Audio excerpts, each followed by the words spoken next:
Hi everyone, welcome back to the channel. Today is the 2nd of June and I'm coming in to open up this reading vlog. I have got one book that I finished that I need to talk to you about. I'm going to talk to you about that first because it's an audiobook, and if I don't do it at the start I'll film the rest of it and forget to film the review for that. I have got an order that I made myself from Snag Tights, which I want to open and show you, and then I've got a gift that's arrived, so we'll end with that opening. So yeah, I hope you're all okay. It's a glorious day here in Somerset, and we are coming towards the end of half term. So today's Friday, so we've got the rest of today, tomorrow and Sunday, and then back to school on Monday. Charlie's got his best mate here for a sleepover, and as you saw from the B-roll, we've been into Bath today, let the teenagers loose for a couple of hours, and Gary and I went for lunch, which is very nice, and then I've just been to get my car cleaned, which is just a nice little bit of self-care, and now we've got pretty chill rest of the day because the teenagers do not require us.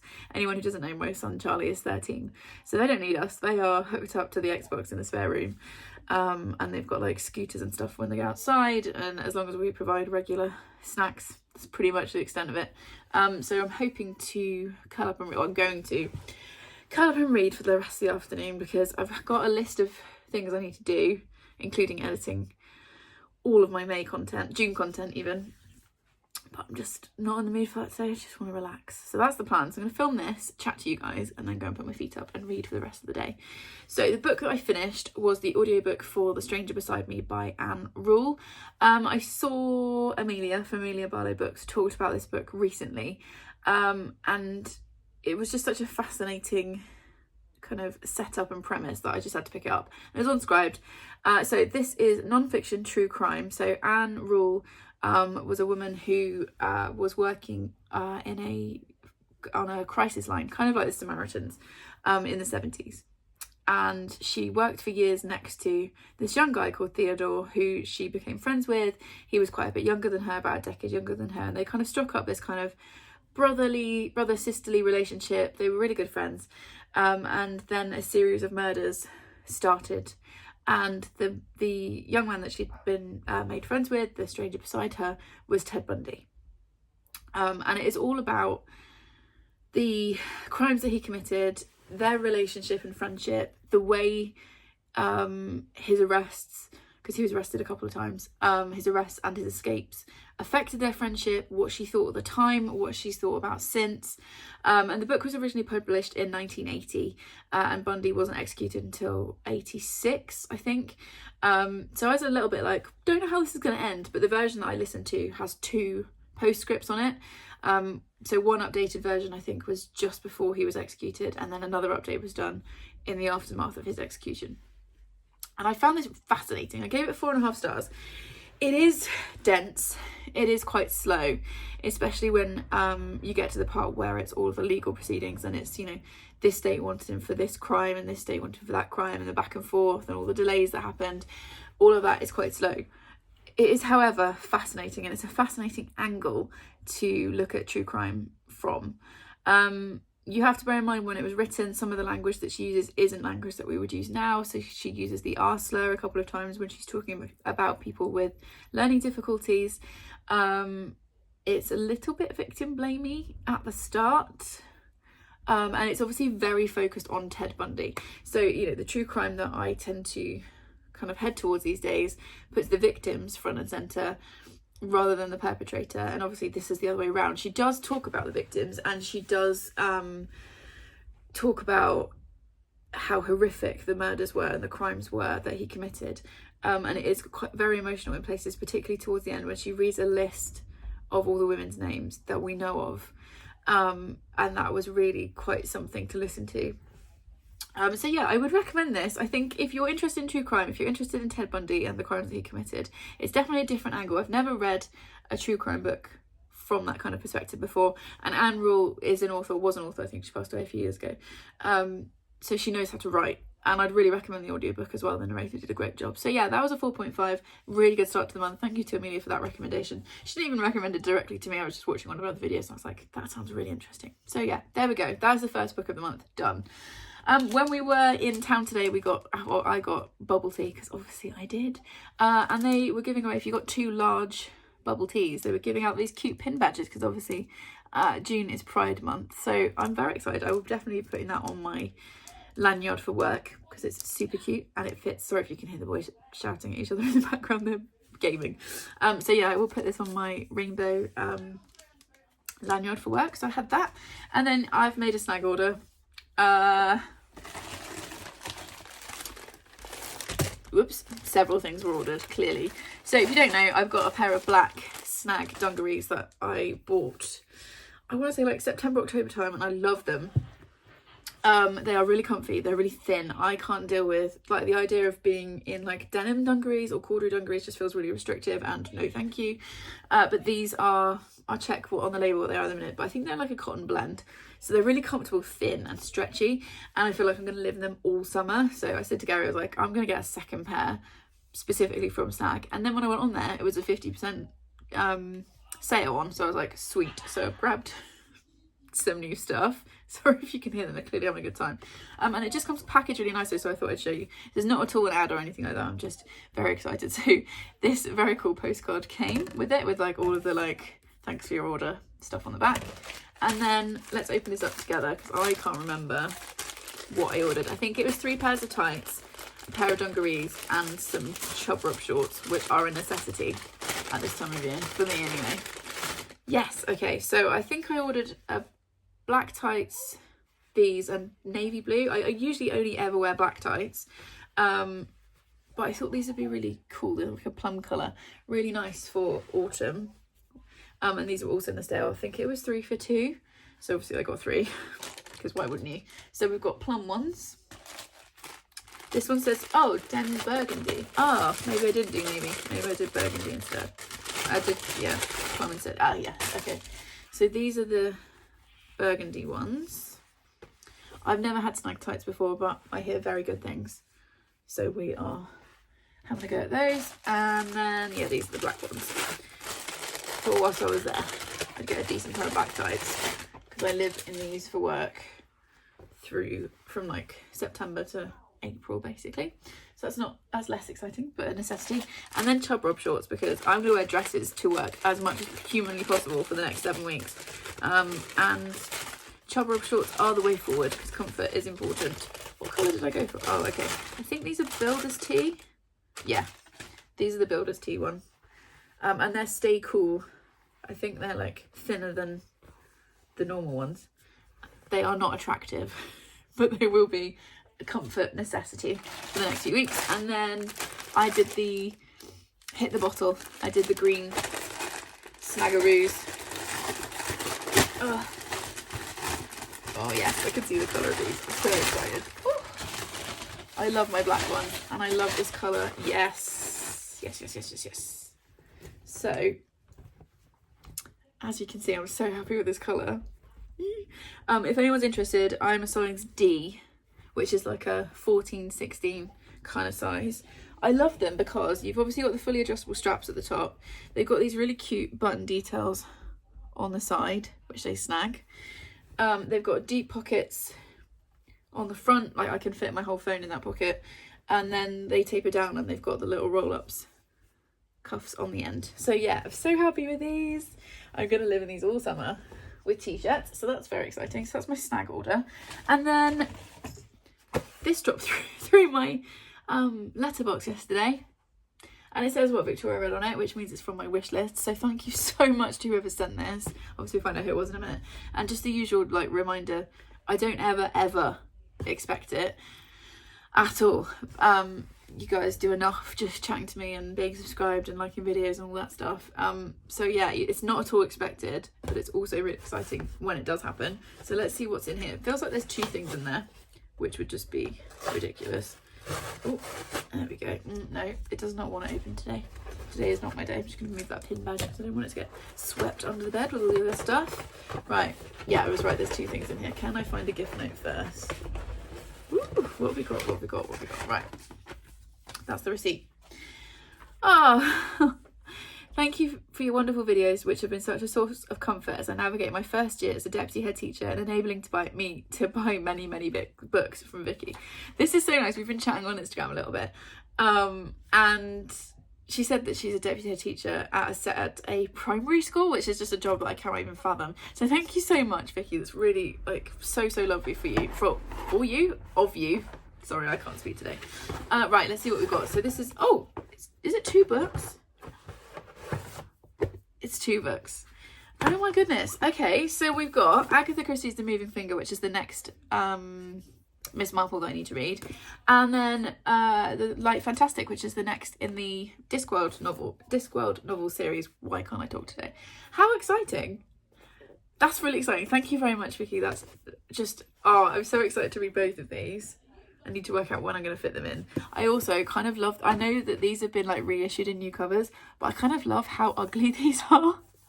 I don't even know literally anything about either of these except that they were the next in the series. So that's exciting. This one says, a malicious letter, a tragic death, a village filled with suspects. That's all I need to know, really. To be fair, it's a Miss Marple. Someone's going to die. She's going to solve it. And this one, I know literally nothing about. I think it's just picking up from where the first one left off. So we'll give that a try at some point. So yes, thank you very much, Vicky. That's so kind of you. I cannot believe 2 books in a parcel. Right. I'm going to go put my pyjamas on. Shall I try my snacks on first? I'm not sure I can be bothered today. I'm feeling really tired, which is a bit of a problem given that it's the end of half term or the start of half term. Anyway, I'm going to go and clear all this up. Make sure the boys have cracked open a window in the spare room. If you know, you know. And then I'm going to go and open my bubble tea and possibly get in the hammock. Either way, I'm definitely curling up and reading for the rest of the day.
It's the 6th of June and I've got mad hair and a slightly stunned expression. So must be term time.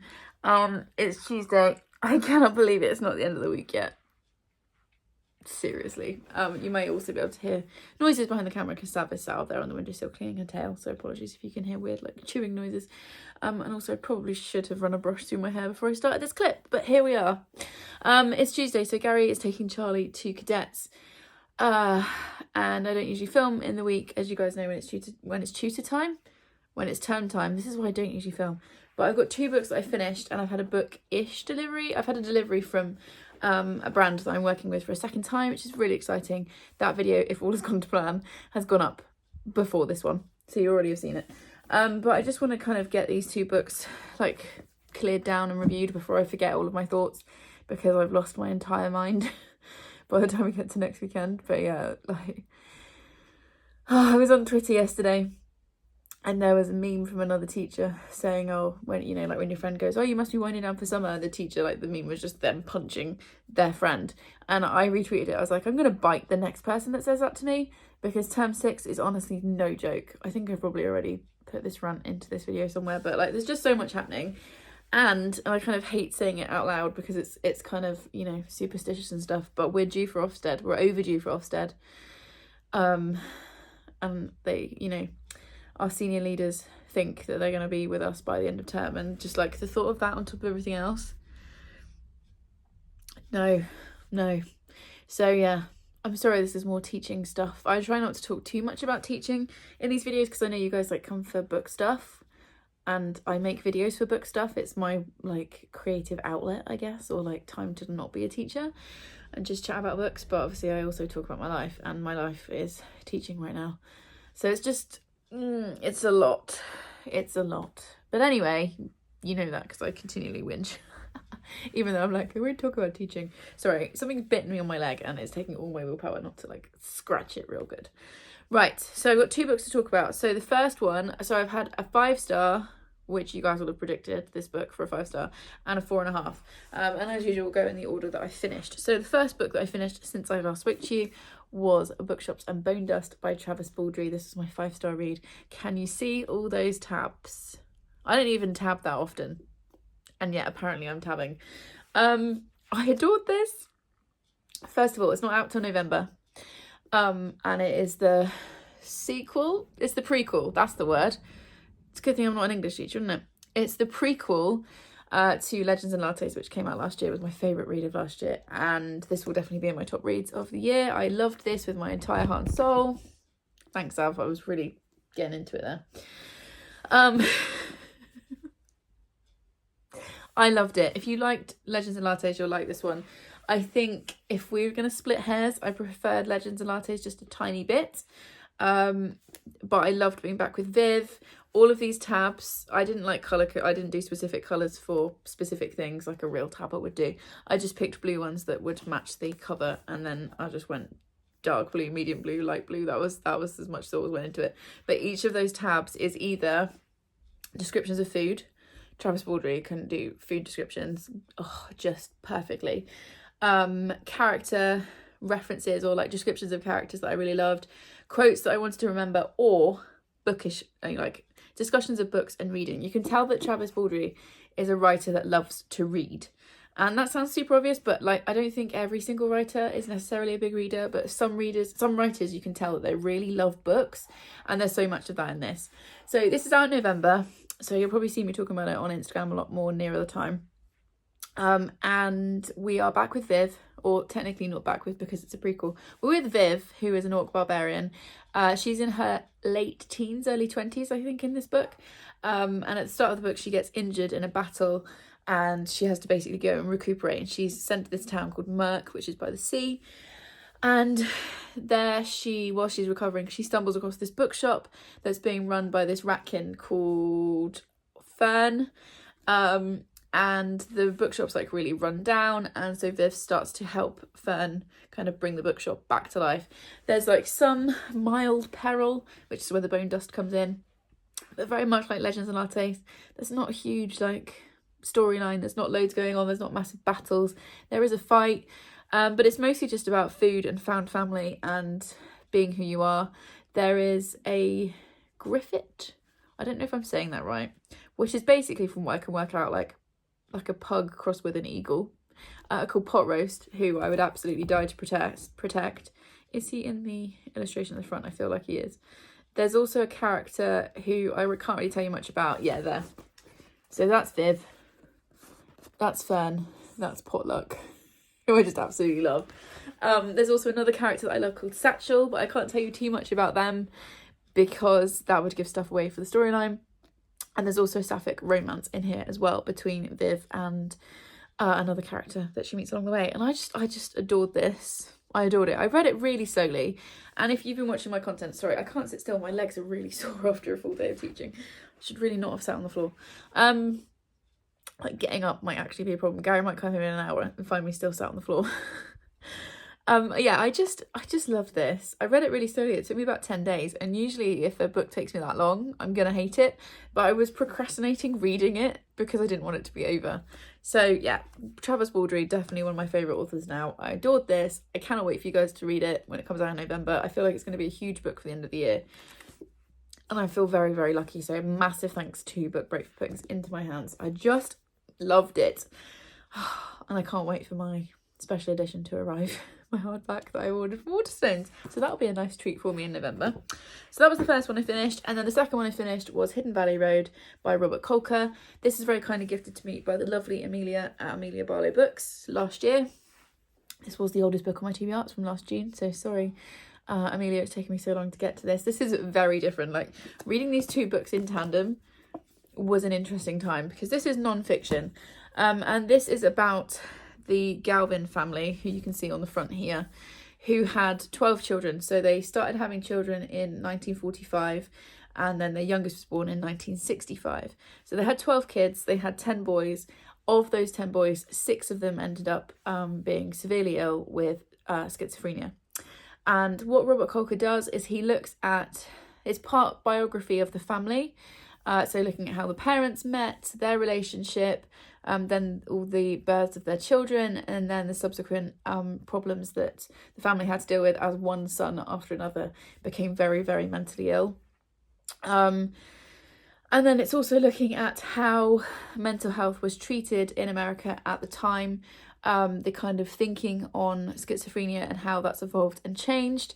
And it's all tied together really through the story of Mary, who was the youngest daughter, who is actually the mum is pregnant with in this picture, because she is the one who suffered some of the worst side effects of her brother's illnesses, and was also the one who ultimately kind of ended up picking up the pieces and looking after her very, very unwell siblings after the death, like during the infirmity of her parents and then after they'd passed away. So this was quite something. Like, the level of research that would be needed for a book like this is just breathtaking. It's very hard to read in that it is relentless. It is a little bit dense. It took me a while to get into, which is why I've given it 4.5. It's also doesn't hold back, and there are content warnings in here, obviously for mental illness, but also for abuse, sexual abuse, including sexual abuse of children. There's sorry, my brain just stuttered for a second. Content warning for murder, for suicide, for suicidal ideation, for self-harm, for violence, for emotional abuse. All kinds of things were going on with this family, and Robert Kolker does not hold back from talking about those things. So I thought this was really powerful, and it's also kind of, the point of it is that the Galvins were one American family, but they're kind of, sorry, now I've got something in my eye, quality content, sorry. They were obviously one American family who were dealing with this, but it's how you can kind of take them as an example of a kind of mental illness in general, particularly in America, specifically in America in this book. So yeah, if any of that sounds interesting, I'm sorry, I've probably just rambled. Really enjoyed it, very hard hitting, a little bit dense, but once I got into it, it was okay. And I just know I'm going to be thinking about this for a long time. So yeah, thank you for sending that to me, Amelia. I'm sorry it took me so long. It is the case for me sometimes, non-fiction can linger on my shelves a bit, but I'm glad that I picked that up. Okay, then the last thing I have to show you, and by now, hopefully, the video's gone live. I'm working with Udi again, and this arrived yesterday. I worked with them earlier this year. I'll link that video if you're interested. I also apparently need to dust. Yeah, I'll link that video in the description. So they very kindly sent me an Udi earlier in the year and gave me a discount code, which is Victoria Reads, or Victoria Read. That will be in the description as well. I'll have learnt that again by the time I do this video. 35, so you can get 35 of whichever your currency is off your order. And then they contacted me about 2 weeks ago and asked if I wanted to work with them again. I was like, yes, please. And this time they've sent me their sleep tea, because obviously it's the summer here in the UK at the moment, so it'd be a bit weird if I was wandering around in my hoodie. It's too warm for that. Savannah, get off the side. She's not allowed on the kitchen side. I can hear her. Okay. So they've sent me their sleep tea, and I'll have done a whole video by now, so I'll pop that in the description. But this has arrived. I'm excited about it. It's really soft, like so soft. I don't know why I'm surprised, because Udis are fantastic. And I'm very excited to be working with them again. I also feel like I'm going to live in this literally all summer, so that's exciting. Right, I'm tired and frazzled. Have I mentioned that? Only about 500 times. I'm going to go and sort these books out and log them and stuff. And then I'm going to lie down on my face until my husband gets home. No, I'm going to tidy around the house. I'm going to water the plants. I need to get dinner going. And I need to get myself ready for tomorrow. And I've really been bitten on the leg, but I don't know what by. Anyway, you don't need to worry about this. I'm hoping there will be B-roll between now and the next clip, but I can't promise anything because this week is just a bit crazy.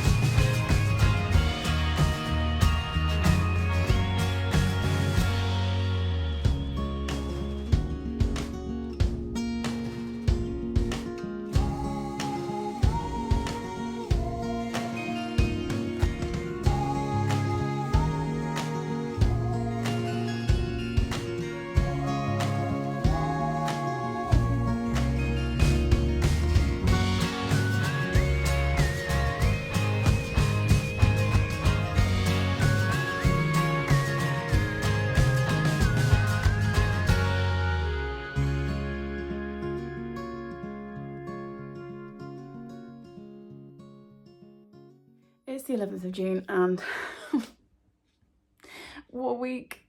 I know I say that most weekends, but seriously, this week has been a week.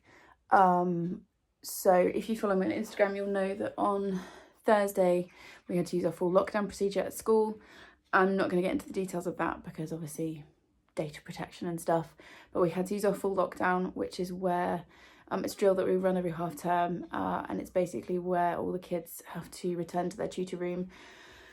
I, as the teacher, have to shut all the windows, pull all the blinds, lock the door, put my whiteboard in front of the door, and this siren just sounds continuously, and we have to get the kids under the table. I have to sit on the floor, but where I can also see my computer screen, because obviously there are emails pinging around from the senior leadership team, and we wait for the danger to pass, basically. And this was not a drill, it was a real situation, and it was very scary.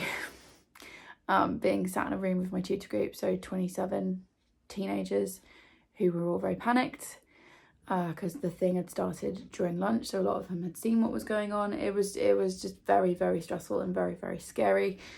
Thankfully everybody was okay and we were all safe in the end and everything was fine, but yeah, I very much hope that I never have to do that again because it was awful.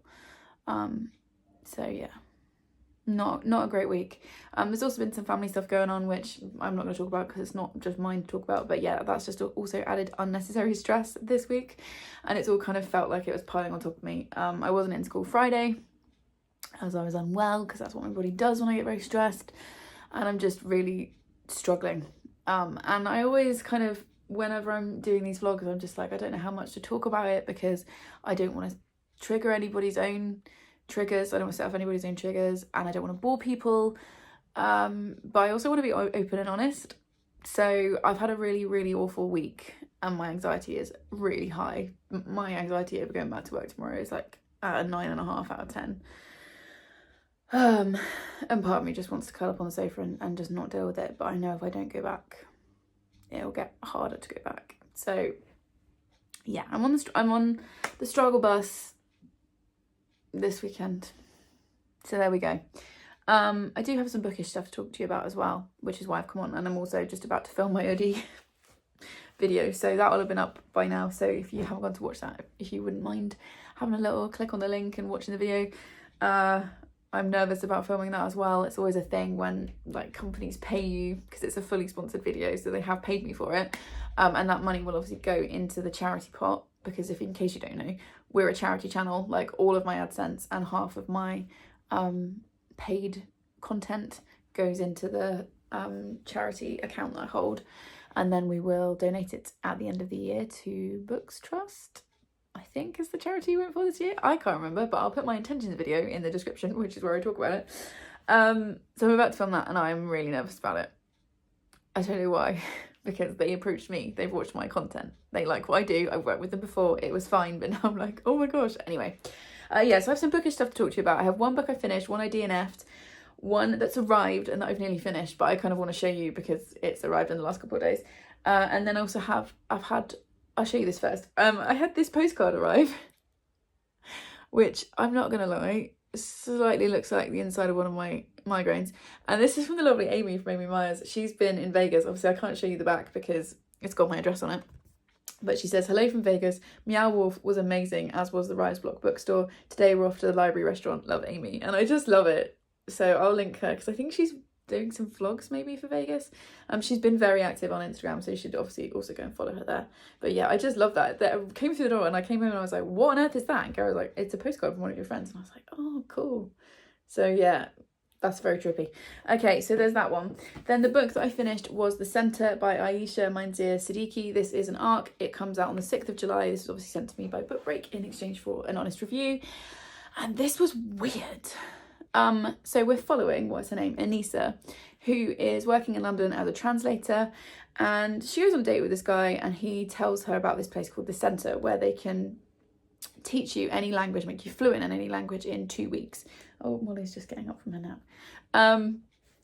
In 2 weeks, and he doesn't really tell her much about it other than that. So she goes along and she goes through this process, and she goes through the process twice, and then she starts to realise that there's something weird going on, which, I mean, obviously she's literally fluent in a language she's never spoken in 2 weeks.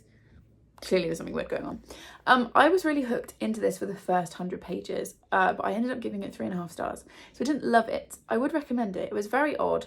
I felt like the writing style felt quite distant. For me, there was too much telling rather than showing. And then when you get to the thing that makes the centre work, I felt like she'd gone through it twice, not knowing how it works. And then we find out how it all works, and I was like, okay, that's a level of weird that I enjoy. I'm not obviously going to say what it is, but it's a level of weird I enjoy. And I thought, okay, so now she's going to go through it a third time knowing what's involved. And she just doesn't. And it kind of felt like it lost steam at about the 50% mark. And I didn't really like the main character. She made some weird choices. It kind of felt like it didn't know if it was dystopian or literary or horror. There's a kind of almost sapphic relationship in this, and I felt like that didn't quite go anywhere. And yeah, it just kind of definitely tailed off for me towards the end, but I did enjoy the beginning and the setup, and I like the weirdness of it. I also really like this cover. So yeah, 3.5 stars. Would recommend if you like dark, weird books. So yeah. Then I DNF'd, and I was really disappointed with this DNF. I DNF'd Blackthorn by Sarah Hilary. This was also sent to me by Book Break, because I try and get through my arcs at the beginning of the month. This comes out on the 13th of July, which is obviously why I was reading it this month. And this is by Sarah Hilary, who wrote Fragile, which I read last year and really enjoyed. I think I gave it either 4 or 5 stars. And this sounded really intriguing, because we're on a really fancy housing estate where these new homes have just been built, and then 6 people die. And that was the setup. And what I thought it was going to be is you've got a previous resident or surviving resident, Agnes, who is then trying to work out what's happened. Except they tell you in the first 20 pages how these people died.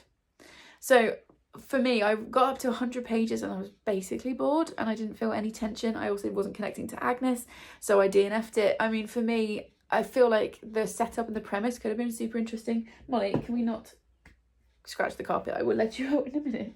She's also got 5 open windows that she could jump out of. But anyway, I felt like there was no real tension. There was no real fear in it.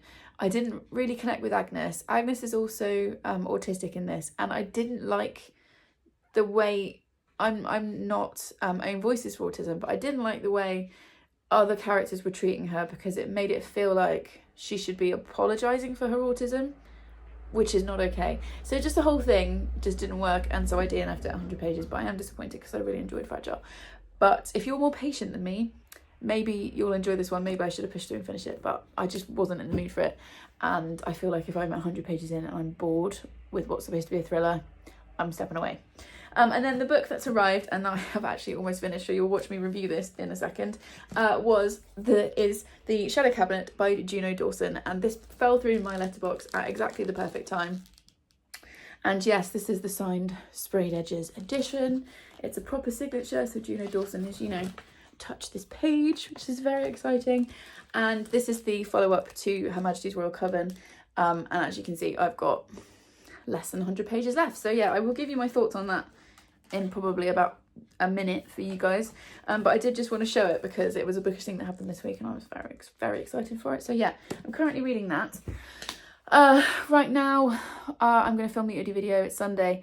Then we are going out for Sunday lunch with my brother and sister-in-law, which is very exciting.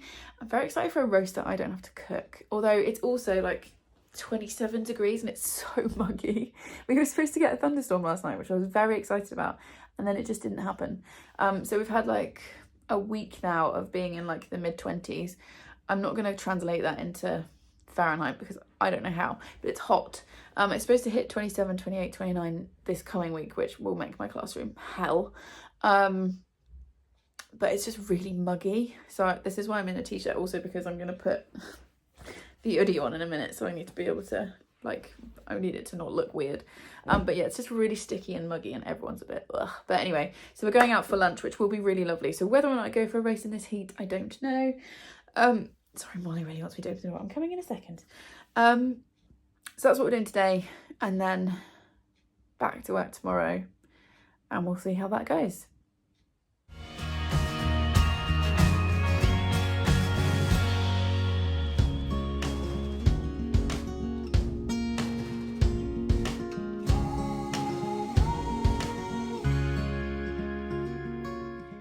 the 13th of June and I have been signed off work.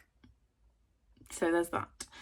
Like I said in my last clip, I don't want to sorry, trigger anybody else. So I'm going to talk a little bit about what's been going on with me mentally, and if that's not something that you want to listen to, which is fine, or can listen to, just skip forward until I have this in my hand, which I will explain in a minute. So yeah, if you need to skip forward, then please do, or want to, because I realise it's not always, you know, it's not what people come to these videos for. I realise people come here for book stuff, and this is not that.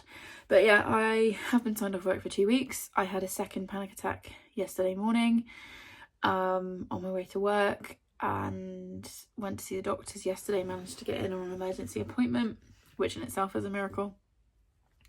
Had a long conversation with the doctor, who was absolutely lovely. We talked about all kinds of things, and she has signed me off for 2 weeks.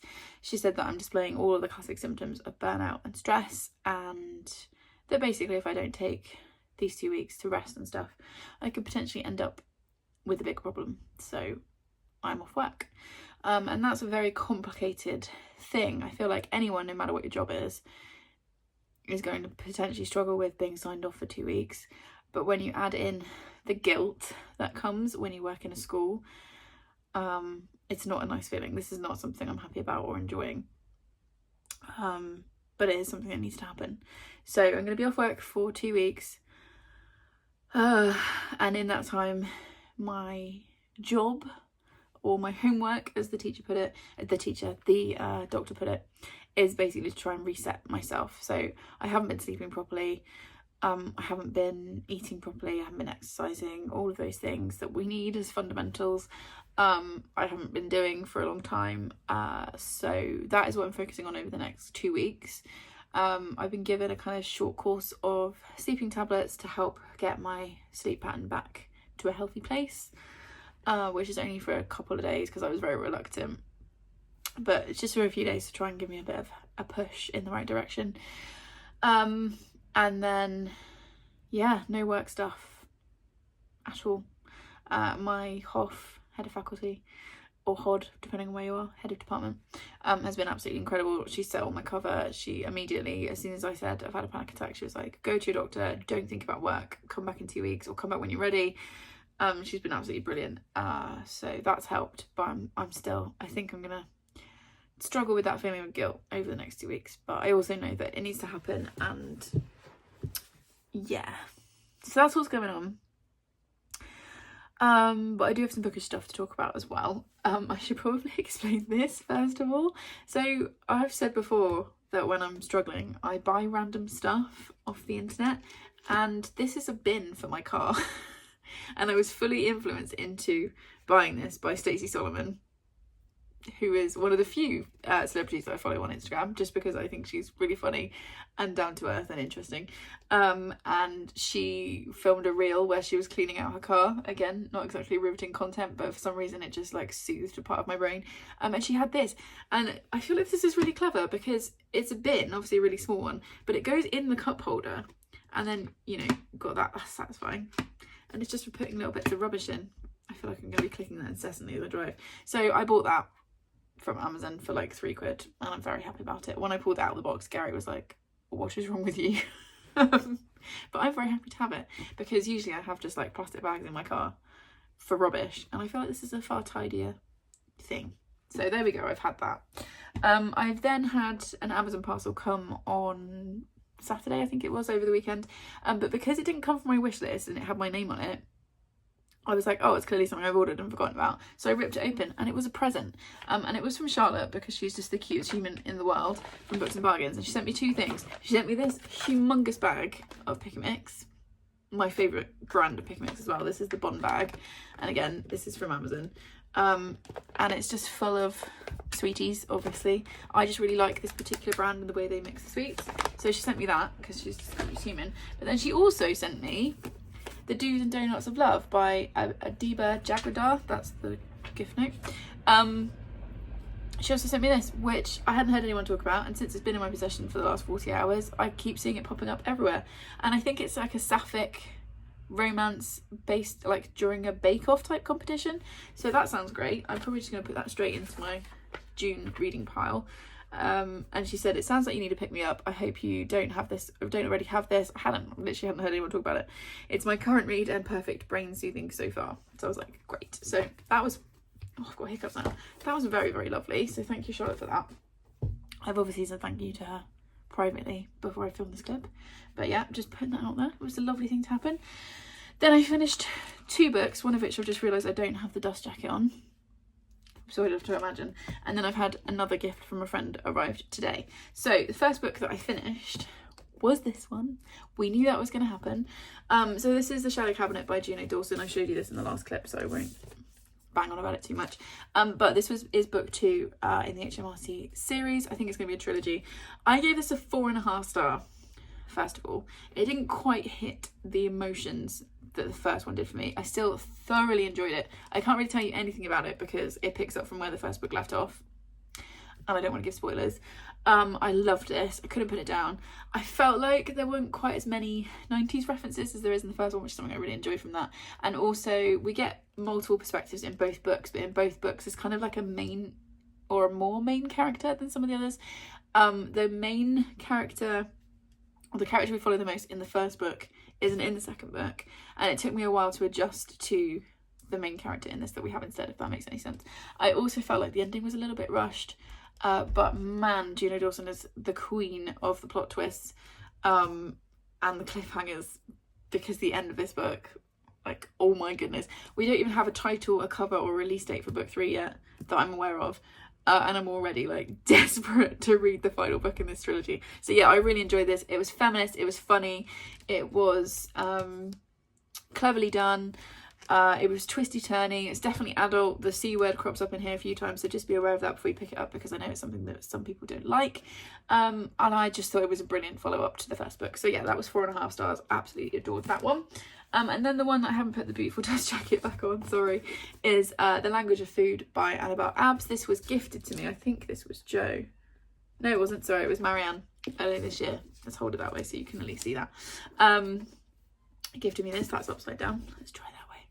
I really enjoyed this. I gave this 4 stars. This is historical fiction. This is based on the real story of Eliza Acton, who wanted to be a writer. She was a poet. And she went to a publishing house to try and get her poems published. Actually, should I just put this down? I can just put a picture of it. She wanted to get her poems published. Sorry, I'm very tired. And instead the publisher were like, you're a woman, write us a cookery book. And because she was an upper class woman at the time, she couldn't cook. And so she kind of joined forces with her kitchen maid Anne, and they put together what's considered to be the first kind of modern cookbook. And it's just following both of their stories, and it's very gentle. There's incredible food descriptions in it, which is why it was recommended to me in the first place, because I love a book of food descriptions. Sorry if it's loud. I have shut the windows, but there's trucks going up and down. Sorry about that. That's rude. Yeah, and it's very much about their female friendship, and Eliza Acton kind of finding her voice as a writer, and Anne finding her voice as a girl from a very poor background. And yeah, it was just a really kind of gentle, easy historical read. I gave it 4 stars because I didn't have the big emotional reaction to it that I need for a 5 star to give a 5 star, but I did really enjoy it and I would definitely recommend it. So thank you, Marianne, for sending that my way.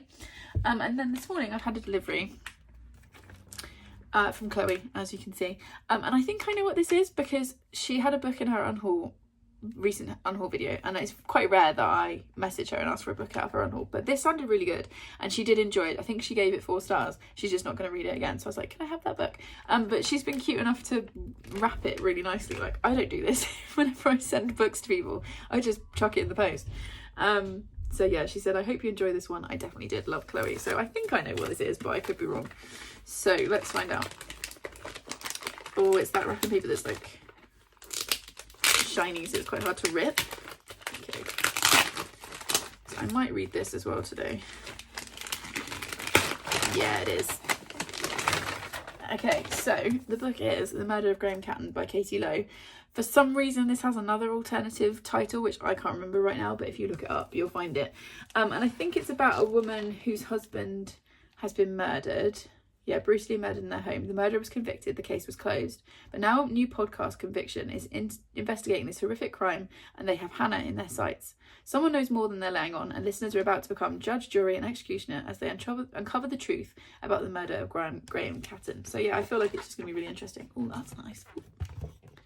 Yeah, I'm probably going to just pick this pretty much straight up. I don't think I've ever read this author before. So yeah, I'm intrigued by that. It's got like the quotes on the back are like podcasty elements. I think that'll be fun.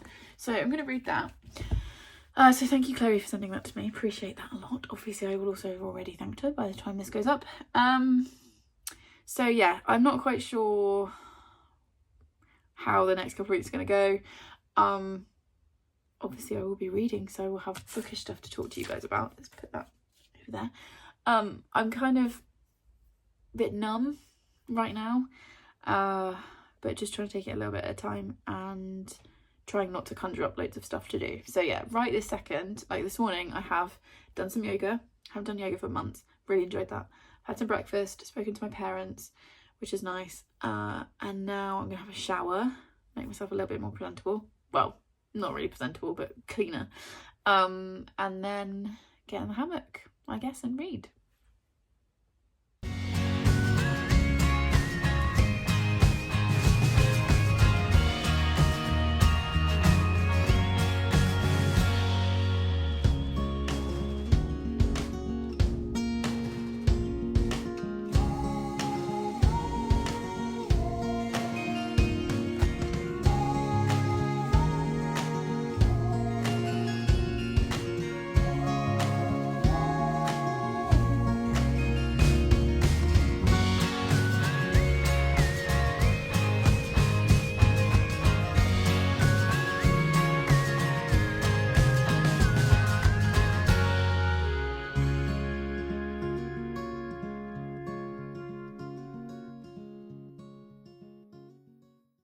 It's the 14th of June. I still look like a thumb, and there is going to be background noise in this clip because I have got every single window open in my house. It is about 9:30 and it's so hot. It's so hot. It's horrible. I wasn't expecting to come on and chat to you guys so quickly, but I finished a book yesterday, and I started and finished a book yesterday actually. So just put this over this, and these have arrived from my Amazon wishlist, so obviously I want to open those on camera. So yeah, the situation is still pretty much as it was yesterday. Today I have been for a nice walk. I went for a walk for about an hour, very first thing in the morning before it got hot, just all around the village. I walked a couple miles, so that was really good. I've done a yoga with bird, I think that's what it's called, 15-minute video this morning, which Charlotte recommended, which I really enjoyed. I will link that in the description. It's just very simple, and it's just all about stretching the muscles out and breathing and stuff, and that's been really nice.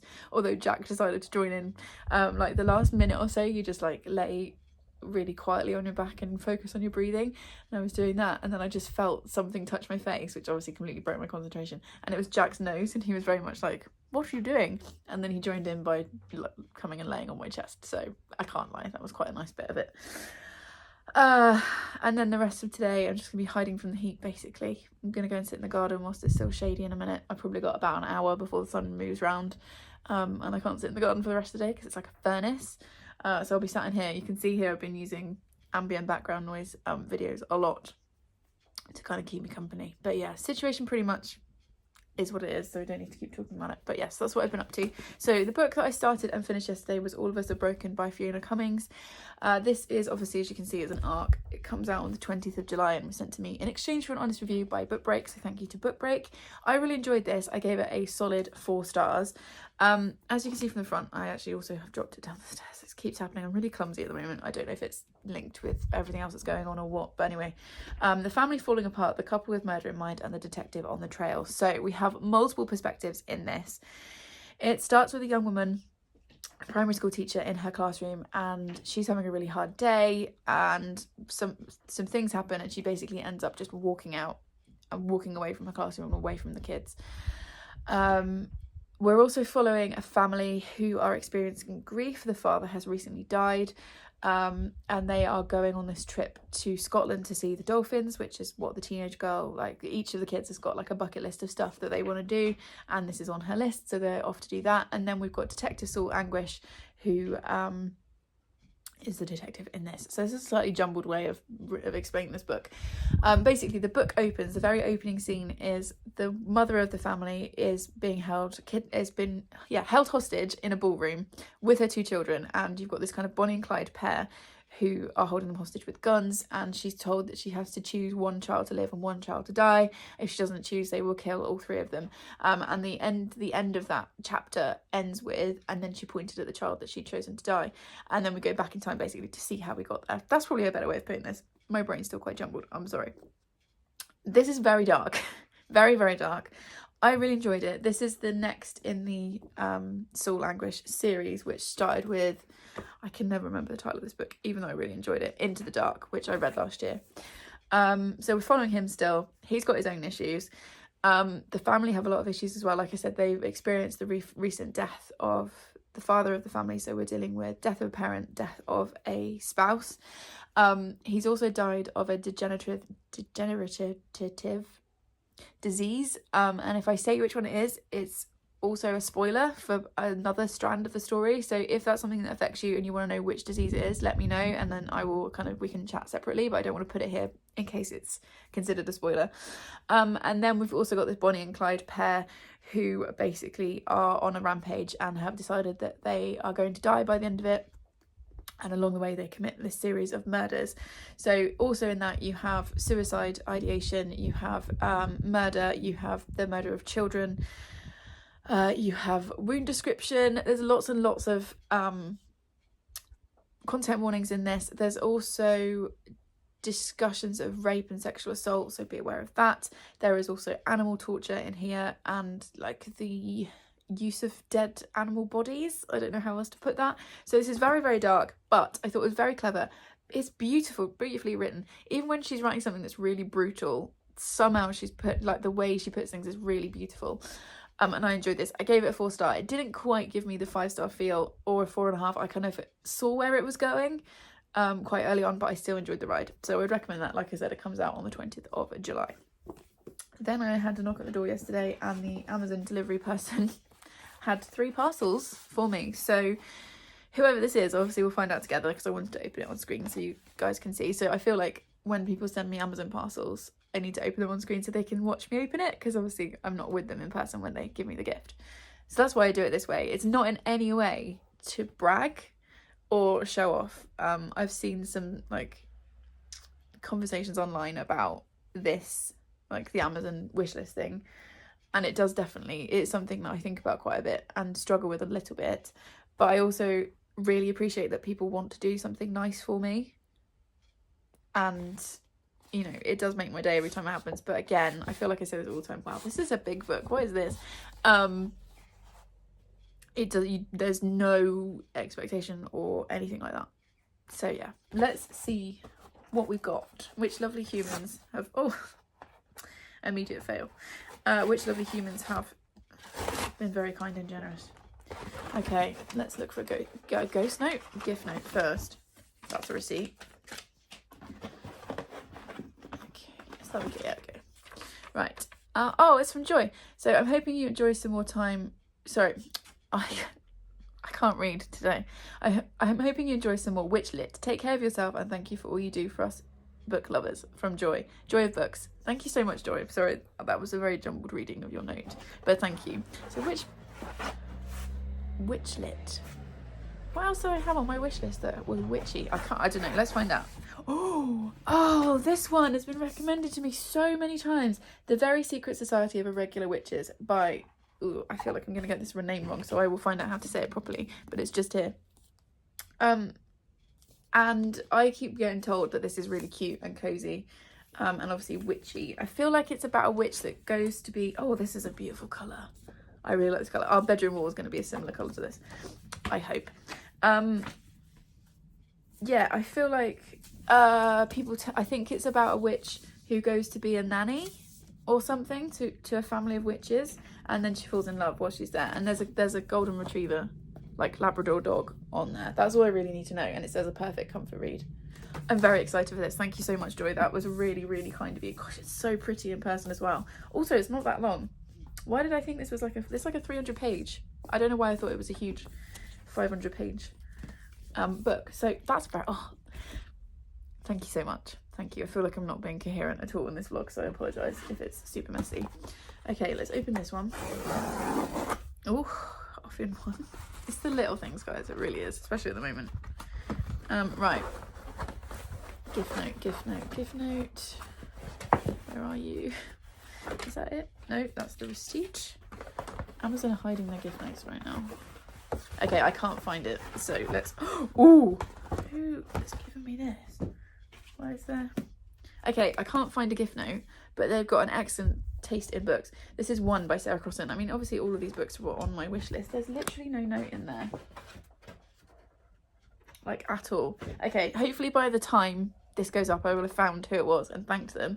I've wanted to read this for ages, and this is in verse as well. This is One by Sarah Crossan. I think this is about conjoined twins. Yeah. And I'm really intrigued to see how this is done. And was this her debut? I feel like this might have been her debut.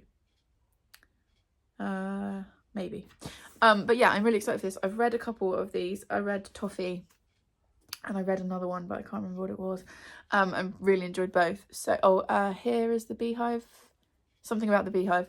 And I really enjoyed it. So yes, I'm really intrigued to read this. And then also, this is a YA, and my kids at school love Sarah Crossan books. So once I've read this and enjoyed it, it will probably go into my school library as well. But also, look at this cover. I feel like that's a much nicer cover than I've seen before for this book. This must be like a new edition. So thank you very much to whoever that was. I'm sorry that your note didn't make it. No, that's definitely just the receipt. How annoying, Amazon. But thank you to whoever that was. And then let's do this last one. I'm going to have to open it this way because of the dress.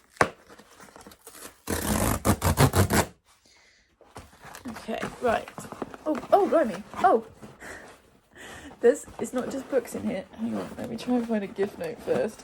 I can see a book in the top, but I can't see which book it is. Right, gift note. Excellent. Oh, Philippa from Quick Book Reviews. She's amazing. She does a really, really, really cool bookish podcast called Quick Book Reviews. Go and follow her on all social media. She's also just an absolute gem of a human. She said, "So sorry for all that you're dealing with. Hope you take the time to rest." From Philippa. Thank you. I mean, thank you. Oh dear. I feel like Amazon have maybe made a mistake somewhere along the way. Okay, that's fine. Excellent choice, Philippa. Thank you very much. Yes. This is very exciting. These are some of my favourite things, and I haven't had any for ages. So these are giant mushrooms. Because, you know, everyone needs sweets, and I haven't got enough sweets in my house already. These are not going to last very long. Thank you very much, Philippa. We will work out... I'll work out who sent this and work out what to do with it. I mean, maybe I'll just have 2 copies and one can go straight into the school library, which would be very nice. So yeah. Thank you very much to everybody involved in that. I really appreciate it. So, like I said, I'm gonna go. I need to make myself some breakfast. I'm hungry now. And I'll obviously come back once I've got something bookish to talk to you about. I'm currently reading The Murder of Graham Hatton. I can see my stack up here. The Murder of Graham Hatton, The Kiss Quotient, and 19 Claws and a Blackbird.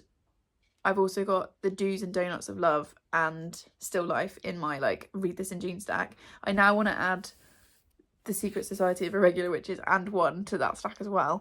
And I'm reading Marple on audiobook. So hopefully at some point I will finish something else and I will come back and tell you all about it.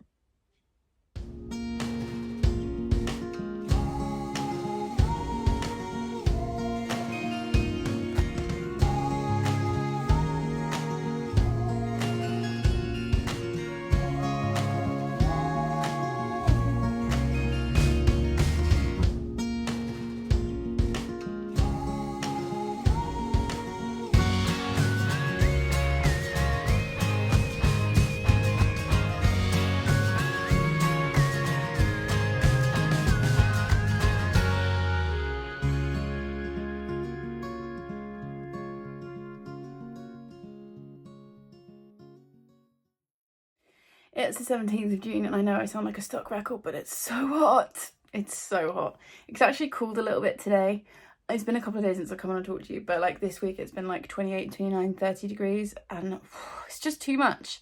Our houses are not designed for this. They're designed to hold heat in, not let it out. We don't have aircon, yada yada yada. So yes, it's been a very, very hot and sticky few days, which, sorry, that's probably not the visual you need. So yeah, I'm not going to keep banging on about what I've been up to because it's mostly not much. I've been doing some yoga. I went for a big walk yesterday. I was supposed to do an 80s dance class on Thursday, but it got cancelled because of the heat. I can't lie, I was relieved. I was like, it's too hot to be throwing myself around in a church hall. So hopefully I'll get to do that next week. That's pretty much it. But I do have 2 books I've finished. One book I've been sent by a lovely author, and I've had 2 parcels come through for my wish list. So I thought I would sit and chat with you guys. Today we are going out on the bikes. You can see Gary's helmet just there. Yeah, we're going to go out on the bike this morning / this afternoon, like out for lunch. We're going to go for about an hour or so's ride to a little village / town that we like, have some lunch and ride back. And then tomorrow we're going to my brother-in-law's for Father's Day, which would be really nice. He's going to do a bit like we did in Mother's Day, if you saw that vlog, which was in Mother's Day in March, I feel like. He's going to do like a afternoon tea type spread thing, which would be really nice. So we'll see everybody. So I'm kind of gradually starting to human a little bit. So yes. Right, so books. Let's talk about bookish stuff rather than my brain stuff. So I'm just listening. I think the cat's doing zoomies. I think that's what that noise is. Or is that the front door? Bear with. Okay, this is going to turn into a much longer clip than I had planned because I've had 2 more deliveries. One is something I've ordered, which I'm very excited about. I'm going to show you. And then the other one from the return address is from Chloe. So that's all very exciting. Let's do books first. Okay, so the first book that I finished was also from Chloe. She's been thoroughly spoiling me this month. And that's The Murder of Graham Catton by Katie Lowe. You watched me unwrap this. I was going to say unhaul this. No, you watched me haul this a little while ago for you. And this is exactly the kind of thing my brain needs at the moment. So we are following Hannah, who 10 years ago, her husband was murdered in their bed. And she has no memory of that event. Somebody was caught for the murder and put in prison, and she's, along with her daughter, has kind of moved on with her life. We're 10 years later, and there's a podcast called Conspiracy, which is looking at the conviction of the person who was put in prison for the murder of her husband, and they want to overturn it because they don't think he did it. And we're kind of following her over the kind of week or so that the podcast is released. I gave this 4 stars. I thought this was well written. I thought parts of it were beautifully written. Like, Katie Lowe can clearly write. And I would definitely read more from her. It was twisty-turny. It was a fast read. It's definitely the kind of thing that, like, if I was on holiday on a beach, I would read it and then leave it in the hotel for somebody else to pick up. It's not something that I'll read again. So once my mother-in-law and my sister-in-law have read this, you'll probably see me unhaul this. But I did really enjoy it. I think it was fairly obvious what was going to happen, but I enjoyed the ride anyway. So yeah, really enjoyed that. It was good. It was dark. You've got content warnings for assault. You've got sorry, my brain is still not quite back on track. Also content warnings for coercive control. I think I said abuse. I think those are the main ones. Oh, suicide and suicide ideation, eating disorders, because Hannah is a psychologist who works with teenagers with eating disorders, so just be aware of that. Obviously death of a partner, because her husband is murdered at the start of the book. But yeah, enjoyed it. Dark, twisty, it was fun. And then I finished my reread of The Kiss Quotient by Helen Huang. This is for the Kiss Quotient read-along that Chloe is running, so it's all very Chloe themed today. This is a reread for me, like I said. I originally gave this 4 stars. I have bumped it up to 4.5. I think the only reason last time was because I didn't used to give half stars. I can't give it a 5, for reasons I'll explain in a minute. But 4.5, I really enjoyed this. We are following, what's her name? Stella. I literally finished reading this about an hour ago. Stella, who has autism. There's a word for her diagnosis that isn't used anymore. And that word has become, for some people, quite problematic. So just be aware that it's used in this book. This book came out like a good 4 or 5 years ago, I want to say. 2018. And it's an outdated term that is used, but she has autism, and I think she's in her late 20s, early 30s, I can't remember exactly. And she's basically decided that now is the time for her to get a boyfriend, but she doesn't know how to do that. She's not very good at interacting with people. She's had sexual encounters in the past that she hasn't enjoyed, and so she decides, in the logical way, you know, way that makes logical sense, is that she will hire an escort to kind of be her practice boyfriend and show her how to be a girlfriend in every way. We're also following Michael, because it's dual perspective, who is the escort that she hires, and it's about what happens, basically. And I really enjoyed this. I really like the way that Helen Huang writes. I think it's beautifully written. I think the sex scenes are dealt with really well. This is definitely adult. Don't let this kind of cute cartoony cover fool you that, you know, one of the early scenes in the book is a masturbation scene. Just putting that out there. So it's very sexual. But it's also about the connection between Stella and Michael, and I love the way that they both come to care for each other and how they get to know each other and understand each other's kind of love languages, and they felt like very real people. I really enjoyed it. I can't give it 5 stars because it felt slow and a little bit clunky at the beginning for me, and I also felt like the ending was a bit obvious, but it's also a romance story, so I probably shouldn't complain about it too much. So 4.5 stars. It didn't give me the 5-star feel, but I did really enjoy it, and I'm now excited to pick up the second book, which I think is The Bride Test. I can never remember which way around, but that will obviously be coming in July. So yeah, really enjoyed that. Chloe, thank you for involving me in this and making me pick this up again. Then I was sent an ARC. This is Bell Time. Let's take the stickery thing off the front. This is Bell Time by Sophie Tuvey. Sophie was kind enough to email me about this book. She's watched a few of my videos, which is really nice. What I really liked about her email, because I get like author emails or publisher emails fairly often, but what I really like is it was obvious that she'd actually watched some of my content, and she told me about this book, and I was like, yeah, that sounds right up my street. Sometimes I get emails from companies, and even like what looks like individuals, but it's probably a bot, and the email literally starts "Dear What," because they haven't even bothered to work out what my name is. There's a clue in the title. So that made me laugh. But yeah, her email was really genuine and lovely, and she was kind enough to send me this. This is the little post-it note she put on the front. And I can't remember when this is coming out because I'm terrible. Does it tell me in here? Oh, she signed it as well. That's nice. I can't remember when this comes out. But this is about a young teacher. So it says in the back, "This is how I cope as a young teacher in a struggling school. Cat posters." And I was like, yes, I want to read that. When Michael, a sharp-suited teacher, is set to secure a promotion to become her new boss, zany creative Jen can't let him go uncontested. She has to win over her tough all-boy class, prove that she's an awesome teacher, and overcome the chauvinist head who pretends she doesn't exist. Preferably without falling in love, because that wouldn't be very professional. And I just think this sounds really fun. I love this cover. This is giving me like 90s vibes. I don't think the book's set in the 90s. I also really like Sophie Tuvey is a teacher herself. And this is her dedication. "To teachers everywhere and the National Education Union who have fought for better workload, pay and conditions for us since 1870. My PPA and pension are forever in your debt." PPA is your planning lessons. And I just, yeah, I really liked the sound of this when she emailed me. She seemed really lovely, and I was like, well, yes, please, if there are physical ARCs going, I would love to have one.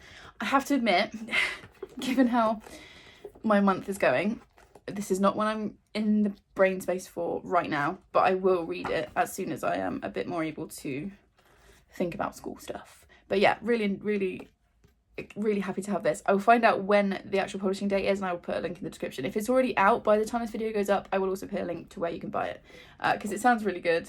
It just sounds really fun. So yeah, that was sent to me.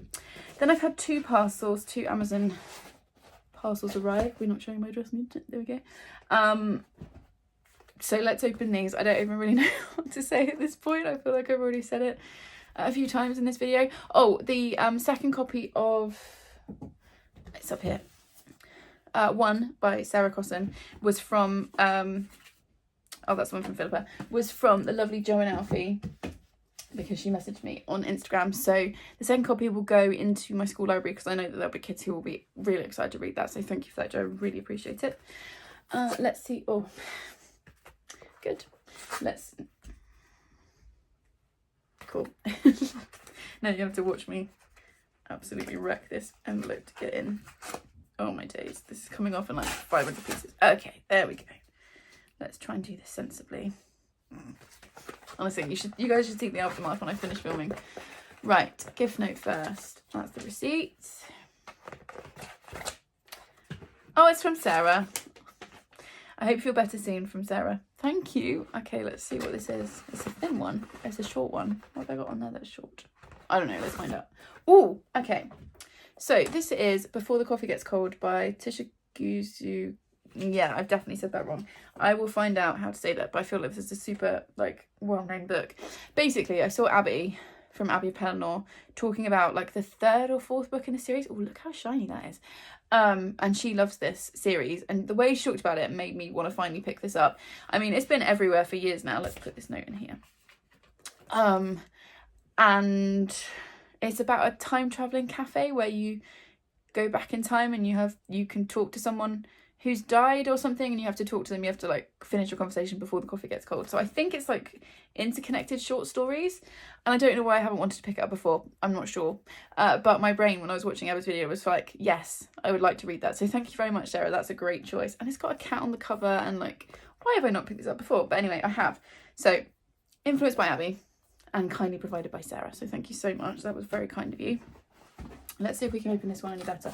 Honestly, one of the boxes that's just arrived, something smells really good in it. I'm excited. And it's slightly distracting me. Okay, that came off cleanly. What's in here? Oh, hardback. Crikey. Okay. Gift notes. Oh, it's from Michelle. I just wanted to sorry.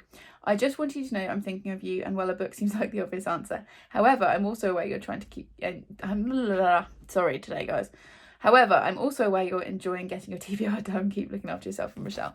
Thank you very much, Michelle. I do enjoy getting my TBR down, but also books. So, you know, swings and roundabouts. As long as it fits on my TBR shelves, then I'm okay. And I've got 2 whole shelves that I could be filling. Oh, that's the receipt. Okay, what's this one? Oh! I might read this next. Excellent choice. I've been saying that all week. This is Emily Wilde's Encyclopedia of Fairies by Heather Fawcett. This has been all over the internet. I don't even really know that much about it, except it's historical fiction with fairies. Yeah. So Emily gets closer to uncovering the secrets of the hidden ones, the most elusive of all fairies. She also finds herself on the trail of another mystery. Who is Wendell Bamblebee, and what does he really want? To find the answer, she'll have to unlock the greatest mystery of all, her own heart. This sounds so lovely. Oh, that's a nice cover. We enjoy a nice hardcover. That's so pretty. Yes, I'm very excited for this. Thank you very, very, very much, Michelle. That was a great choice. I've wanted this for a while. Oh dear, I'm supposed to be focusing on other stuff this month, but also I'm supposed to be resting, right? Which involves reading what I like. That's very exciting. Okay, let's look at these 2 parcels. So this first one, hilariously, I bet this Moonpig box is the box that was sent when I sent Chloe a Moonpig a while ago, because she's the kind of person that saves boxes and, like, reuses them because she's a good human. So she messaged me like 10 days ago and said she sent me a box of stuff, which was very exciting, and then it didn't arrive, so we've been a bit worried about it. And I think from the return address, this is her, but she also voice noted me this week and was like, don't, like, take the card and just throw it out the window, don't read it. And I was like, why? And basically what she sent me is a kind of survival kit for the end of my last term, and she was like, oh, you've been signed off already. So, like, she's done a lovely thing. She didn't know I was going to go mad this month, and obviously I can still use all this stuff. So yeah, let's have a little look together. Oh my gosh, it's so cute. I feel like she's gonna make me cry. Okay. So this is she's so cute. She says, almost there, last half-term survival kit. I know it's busy, but make sure you take some time to breathe and relax. Lots of love, Chloe. She's just such a nice human. Okay, let's see what's in here. There's loads of stuff in here. Oh, okay. Ooh, oh, actually, this is really... so many of my favourite things. Okay, we've got a coconut foot pack, which is very exciting because actually my feet are really dry. That's too much information. Okay, so we've got a foot pack. We've got, a papaya shampoo and conditioner bar. Is that what I can smell? I think it might be the other one, but... oh, man, that smells so good. So that's very cute. Skittles. Skittles are actually one of my favourite things ever. And these are the squishy clouds, which is very nice. We've also got... she sent me a 5-pack of penguin cake bars. I don't think I've ever had these. I've had penguin biscuits, but I've never had a cake bar, so that's exciting. And she sent me this, which might be the other thing that I can smell. This is Positive Vibe Only Shower Gel, Paradise Fruits and Rainbow Dreams. Let's have a little smell. Oh, oh, I got on my nose. That actually smells like Skittles. Oh, so good. Oh, she's so cute. Thank you. Lovely girl, lovely lady. So she sent me a beautiful postcard, which I'll use as a gift note. No, which I'll use as a bookmark. A foot pack, which I need because my feet, well, especially when I'm at work, my feet are always killing. Marking snacks in the form of these, let's not lie. Shampoo and conditioner bar for my hair. And shower gel, so make sure that I am taking a little bit of time for myself. So thank you so much, Chloe. That's just super lovely. And then the last one, this clip is already 15 minutes long. I knew this would be a while. This is an order that I made from the Little Bookish Company, which is run by the lovely Lauren, not Laura. I cannot explain to you how good this box smells. So she launched some new summer scents, and she's also retired some scents, and she was doing a massive sale. I'm also one of her patrons, so I also get a discount code, and I took full advantage of that. So I'll obviously leave her links in the description, but it's the the Little Bookish Company. Let's get my face out of the way so that focuses. She always puts in this really cute thank you for your order. That's the receipt, which I don't need to look at because I do not need to remind myself how much I spent. And then I'm gonna put these into the box that Chloe sent me. Whoa, I knew I ordered a lot, but I ordered, guys, seriously. I think I'm set for wax melts for a while. I think I ordered, yeah, one candle, and then the rest were wax melts. Oh yeah, and I ordered one of those as well. Okay, so you can now see the extent of the problem. Okay, so first of all, I ordered one of her Christmas scents that she's not going to do again. This is Cindy Lou Who, which is Sweet Candy Cane. I mean, look how cute it is. This was one of my favourite Christmas scents last year. It's just minty and sweet and amazing. So that will obviously go away till December. Then I ordered one candle, which I think was very restrained of me, frankly. And this is in Storybrooke, and this is Hot Baked Apple Pie. And basically, any scent that's got either apple or peaches in it, I'm all over. Oh my gosh. That is like autumn in a candle. Oh, yeah, I really, really, really like that. Again, when you've got the glitter in there. So yeah, that's one of her retired scents. So that's the last one of those I'll be able to get. And then I basically ordered, I think, almost her entire summer range. Yeah, so I got It's Not Summer Without You, which is chocolate, cherry, almond and raspberry. I'm not going to open all of these. I probably am actually, and sniff them. Oh yes, that just smells like hot chocolate. That's so good. So she did a mix of like film and Taylor Swift references and sweet tea in the summer, which is apple and jasmine tea. Like I said, anything that's got apple listed in it is going to be for me. Summer TBR, which I just could not say no to, which is peach, jasmine, musk and vanilla. Eek. Oh yeah, these are all just so lovely. Like I said, I will link her in the description. We've got cottagecore, I won't go through all of these, apple, almond and pear tarts. We've got Summer Lovin' from Greece, obviously, which is raspberry, vanilla and orange.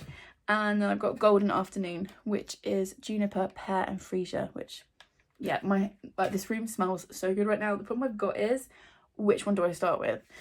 So yeah, that's kind of summarising the last couple of days. Read some books, been gifted 3 books, including the one from the author, had a lovely gift parcel from my wonderful friend, and had a delivery of all the candle stuff that I ordered. So, you know, it's not been a bad week, has it? And now I need to go and get dressed because we're going out. I said to Gary, I was like, I'm just going to film quickly, it'll take like 5 minutes, and now it's like 20 minutes later, so whoops.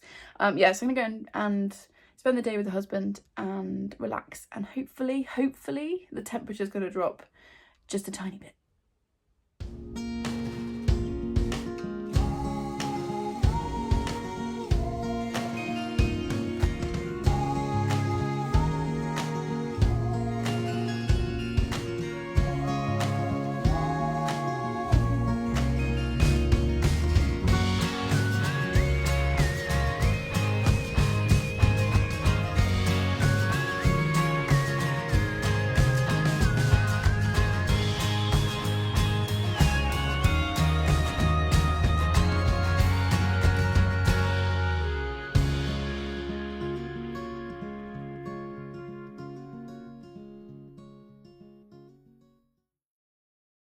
It's the 19th of June, and I apologise in advance if you can hear the washing machine, but that's life. So, weekend was good. I can't remember when I last spoke to you. We had a lovely time on Father's Day at my brother-in-law's flat, which was really nice. That was yesterday. I had some very strong anxiety yesterday. It kind of felt like Sunday Scaries, which obviously was even dumber than usual because I knew I wasn't working today. But I'm also going down to my aunt and uncle's to spend some time with them and my mum and my brother, who all like live in the same area, for a few days. And I think it's partly that as well, like not going to see them, but like the travelling, the moving myself from here to there, being away from Gary for 4 nights. It's all like low level and like pinging my anxiety. However, I know it's the right thing to do because I'm getting to that point where I'm like sat here like, right, well, I could clear out the kitchen cupboards and under the stairs needs doing and this needs cleaning. And I know that if I stay here this week, that's what I'll end up doing rather than the resting that I'm supposed to be doing. So I'm off this morning. I'm literally about to leave in about 2 minutes. So I need to do this as quick as possible. But I have finished 3 books I want to talk to you about, and I've received yet another Amazon parcel. So I wanted to open that. So usually I talk in the order that I finish books, but I want to talk about Marple first because that was my audiobook, so I don't have it physically. And if I don't talk about it first, I'll forget about it. So this, the book is called Marple. Obviously, I will have put a picture probably here. I read it on audiobook via Scribed, and it is 12 stories inspired by Miss Marple. So there's a whole range of different authors, and to be completely honest, I can't remember a single one off the top of my head. But Leigh Bardugo was one. Oh, sorry, now I've got hair on my face. I think Ruth Ware was one. Like really famous authors. And they have each written a short story based on the character of Jane Marple, obviously originally written by Agatha Christie. And sorry, I've got hair somewhere on my face. There we go. Cat hair, as usual. So yeah, each one is a take on Jane Marple. And I really enjoyed it. I've given it 4.5 stars. If you're going to read this book and you can get the audiobook, like I said, it's on Scribed, I would highly recommend that for the reading experience because each story is read by a different narrator, different actor, like Miriam Margolyes read one, a few other people, like people whose voices I recognised, read one, and I just really enjoyed the reading experience. I thought going into it they were going to be like taking the like idea of Miss Marple, the character of Miss Marple, and putting her in different like situations. But it's not, it's just straight like Miss Marple stories, as if Agatha Christie has written 12 new stories. So that took me a little while. That was my own fault for misunderstanding it. So if you like Miss Marple stories, I would really recommend these. They were really fun, they were quite gentle. They were obviously quite formulaic because there is a formula to the Miss Marple stories, but I really liked how they talked about things like old age, how people what people kind of expect from Miss Marple as an old maid, an old like unmarried woman, and how she subverts that constantly. I like the mysteries. A couple of them I did figure out, a couple of them I didn't, and yeah, it was just a really lovely reading experience, so I definitely recommend that. That was 4.5 stars. Now, physical books that I have finished. I finished Down by the Water by Elle Connell. I read this basically in 24 hours. And this is about a group of women who go on a hen weekend in the Scottish Highlands, I think it is, into a Scottish castle, and then weird stuff starts happening.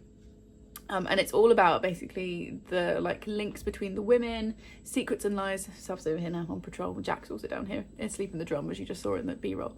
It's about the lies that the women tell each other. They're all friends from university, but they've all kind of drifted apart over the years, and this is the first time for a long time they've been together.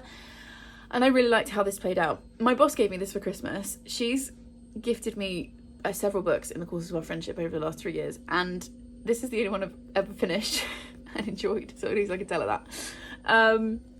And yeah, I gave this a 4 star. I feel like it's more like a 3.75 if we really want to split hairs. But I enjoyed it. I felt like there were too many characters and it was a little bit difficult. It took me a while to get used to who's who. I could have done with like a character list at the beginning. I felt like the tension in the first 100 pages was massive and I just did not want to put it down. Then it lagged a bit in the middle and then the end felt a little bit rushed. So that's why I didn't get a 5 star, but I did enjoy it. And I thought it was interesting. And yeah, if you're looking for like an easy turn your brain off and enjoy the ride kind of thriller, I would recommend this one. I thought it was good. And then last night I also finished 19 Claws and a Blackbird by Augustina Bastarrica, who is the author of, as you can see here, Tender as the Flesh, one of my favourite books of all time. This is a short story collection from her and it was weird. as you would expect. So you've got a series of short stories. Like I said, some of them are very short. One of them is like 3 paragraphs long, and man, that woman can write. It was just incredible. I should also say that this has been translated by Sarah Moses, because Angelica Augustina Bastarrica is a Argentinian author, so I think it's Portuguese it was originally written in, and Sarah Moses has done a beautiful job of translating it. You would not know, I wouldn't have noticed that this was not originally written in English. So yeah, these are super weird, super dark, definitely horror. I feel like if you are interested in Tender in the Flesh and you want to get an idea of what her writing style's like, I would recommend this. And if you enjoyed Tender as the Flesh, I would definitely recommend this. This is along the same lines. It's weird, it's uncomfortable. I read these in short bursts. I read like 3 at a time, mostly just to like savor them. And I gave it 4.5 stars. So yeah, really enjoyed that. Thought that was really strong. Okay, let's open this parcel and then I need to get on the road. So whoever this is, thank you so very much. I'm not going to do the disclaimer again because you guys know already how I feel about Amazon parcels. Right, let's see if we can find a gift note. There we go. Oh, it's from Sheila at SS Loves Books. She said, here's a wee stunner of a novel set at Christmas and I absolutely loved it. Hope that you're taking time to relax and lots of self-care. Keep posting fab videos. It's my Sunday morning ritual. Thank you so much for saying that. From Sheila. Okay, so what did I have on my list that was Christmassy? There aren't very many Christmas books that I want to read. So, oh, I should have guessed. This is Stay Another Day by Juno Dawson. I've put a lot of Juno Dawson on my wish list following reading the HMRC sequel, which name of which I cannot remember off the top of my head. My brain, honestly. So my wish list at the moment is about 60% Juno Dawson. Thank you so much, Sheila. This is such a great choice. And I know that Charlotte will also be really happy. I'll obviously be putting this away till December because I can't read Christmas stories except in December. And it just says 4 sleeps till Christmas, 3 siblings, 1 big secret. And I know Charlotte loved this. And I think it's about grown-up siblings going home for the Christmas period. So yeah, I'm very excited about that. Thank you very much, Sheila. That was a great choice. Right, now I need to get myself together and get on the road.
It's the 22nd of June and I'm now back home after a lovely couple of days down with my family, as you'll have seen from the B-roll.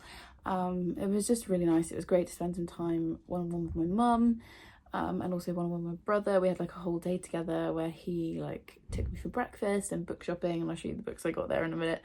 And I spent some time with my aunt and just had some like I felt like it really helped recharge my batteries. So yeah, came home yesterday. I was supposed to stay till today, but I just had that urge yesterday afternoon to just come home. So I did. And yeah, today is the first day I've woken up where I feel like I want to do stuff. Like up until now, I have been like doing the odd thing, like tidying the house or laundry or whatever. But today I feel like I want to do some stuff. So I'm taking that as a positive sign, although I'm being very careful not to overdo it. But yeah, back home now. Lovely couple of days away. Starting to think about school. Going back Tuesday because we're closed for the festival weekend, which means that the school's shut Monday. Starting to think about school stuff now. I need to like plan lessons and things tomorrow, but I'd say I'm at like a 7 in terms of anxiety when I think about school, which is an improvement because I was on like a 15 out of 10. So we'll see. Anyway, book stuff. So I have read The Ballad of Songbirds and Snakes by Suzanne Collins. I bought this on my Bristol trip. I'll put the link to the vlog in the description. That was the one where you guys controlled my day. So much fun. One of the best days I've had for ages. And also a vlog I'm really proud of. Like there is so much effort in that vlog and so much editing and all of that stuff. It's one of those vlogs one of those videos I'm just really proud of. So I'll link that in the description if you haven't seen it. But during that day I bought this. I haven't been all that interested in picking this up, I'll be honest. The Hunger Games trilogy is one of my favourite trilogies of all time. I think it's absolutely incredible. I think it's a complete masterpiece. And so when this was announced, I was a little bit like, oh, I don't know if we need a prequel. We've had a prequel to The Handmaid's Tale, which I enjoyed, but, you know, wasn't the best thing ever in. I've just realised I've got my car key in my pocket. Just put that back there so I don't lose it. Yeah, so I was a little bit... when this came out, and then the reviews came out and they were fairly bad. However, Kat from Brews and Reviews gave us a 4 or 5 star, I think, gave it a rave review, and I was like, okay, because you know, if Kat likes stuff, usually I will like it as well. I really enjoy dystopian fiction. I haven't read a good dystopian for a while. I know Suzanne Collins can write amazing dystopian fiction, so I thought I'd pick this up. I gave this a 3.5 out of 5.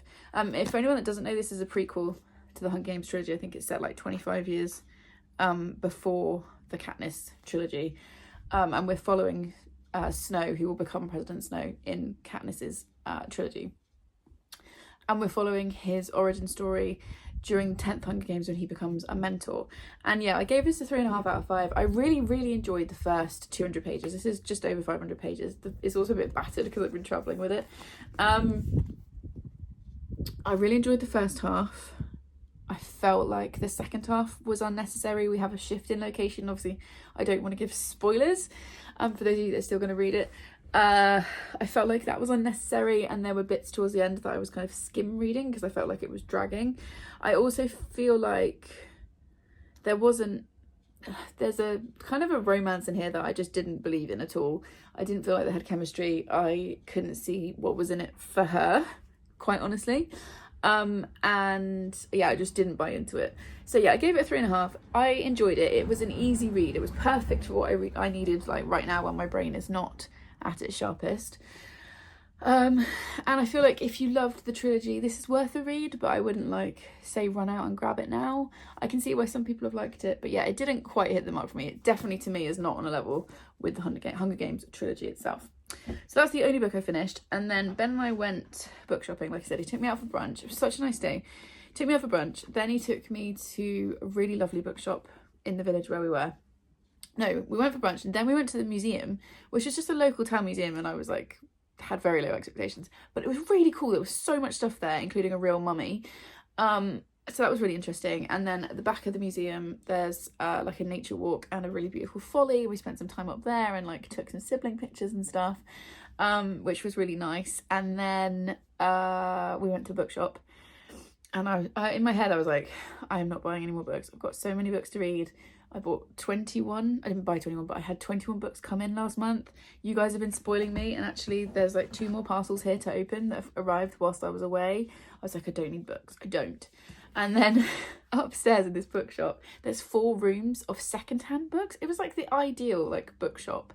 And I picked up 2 books, and weirdly they're by the same author. And I didn't plan on actually getting either of these books, but I saw them and I was like, people keep recommending these to me, maybe I'll take it as a sign. So both by the same author, but the first one I picked up was You Made a Fool of Death with Your Beauty by Akwaeke Emeze. Obviously these are both Akwaeke Emeze books.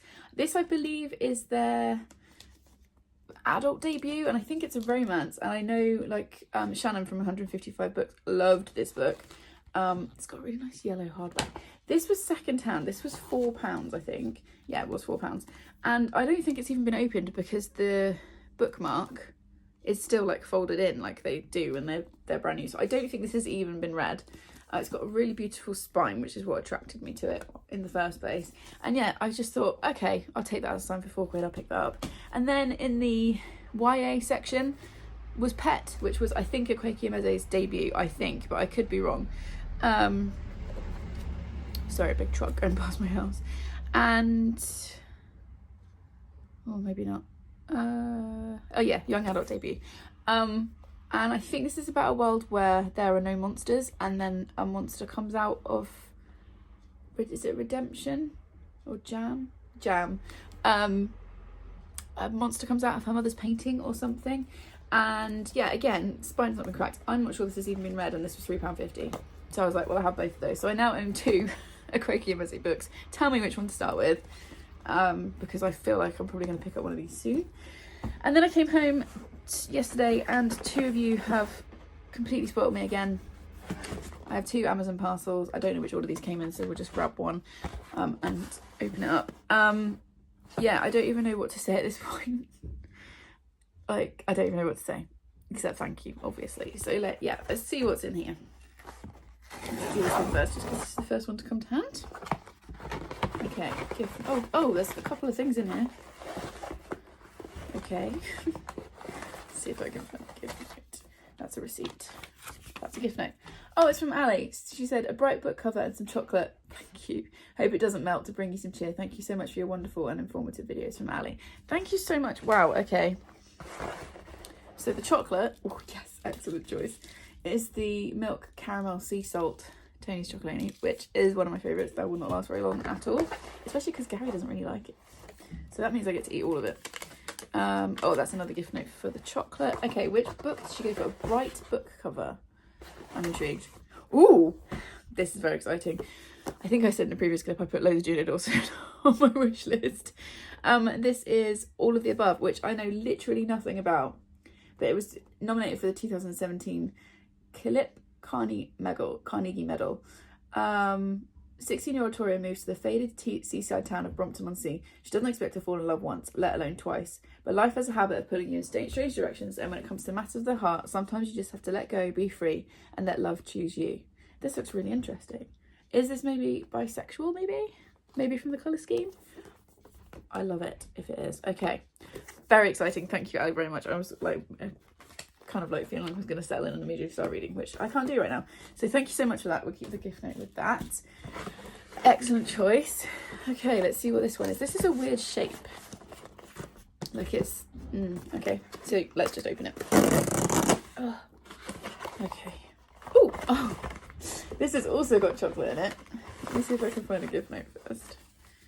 Oh, it's from Victoria. Oh gosh. Okay, so we've been chatting on Instagram. Just sending a little something, sending a little something to let you know I'm thinking of you and sending you many hugs. Look after yourself and shout if you need anything. Your videos help me through tough times. I'm here if you need me. Vicky, that's so lovely. Okay, thank you. And it's a hardback. Oh my gosh, that's why it's a weird shape. Okay, hang on, let's get the chocolate out first.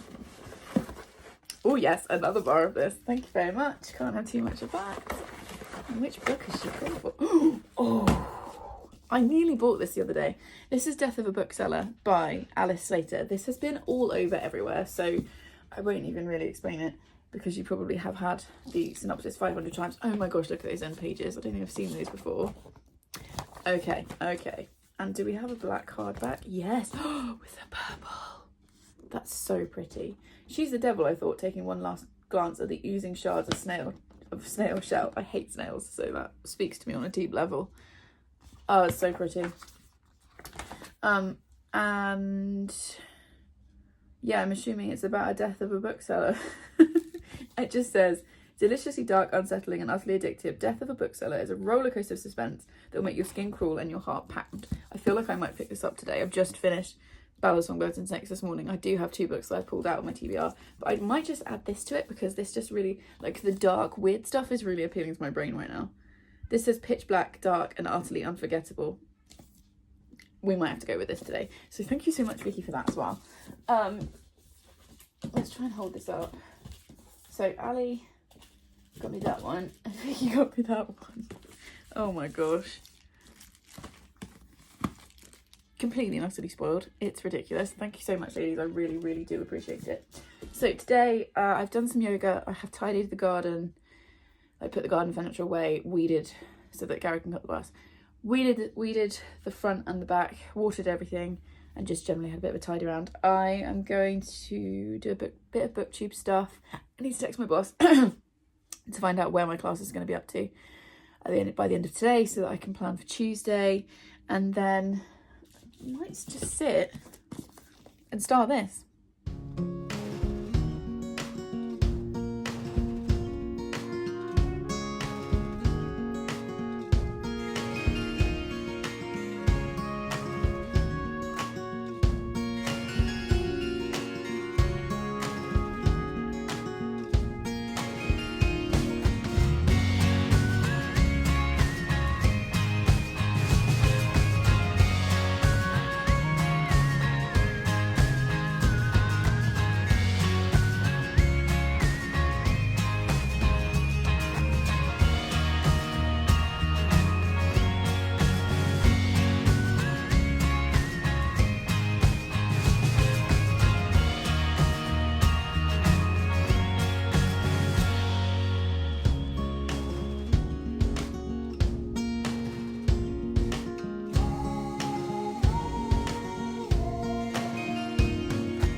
It's the 26th of June and I'm due to go back to school tomorrow, and I don't really know at the moment how I feel about it. So today plan is to basically distract myself by filming all day, and yes, I film in my pyjama bottoms.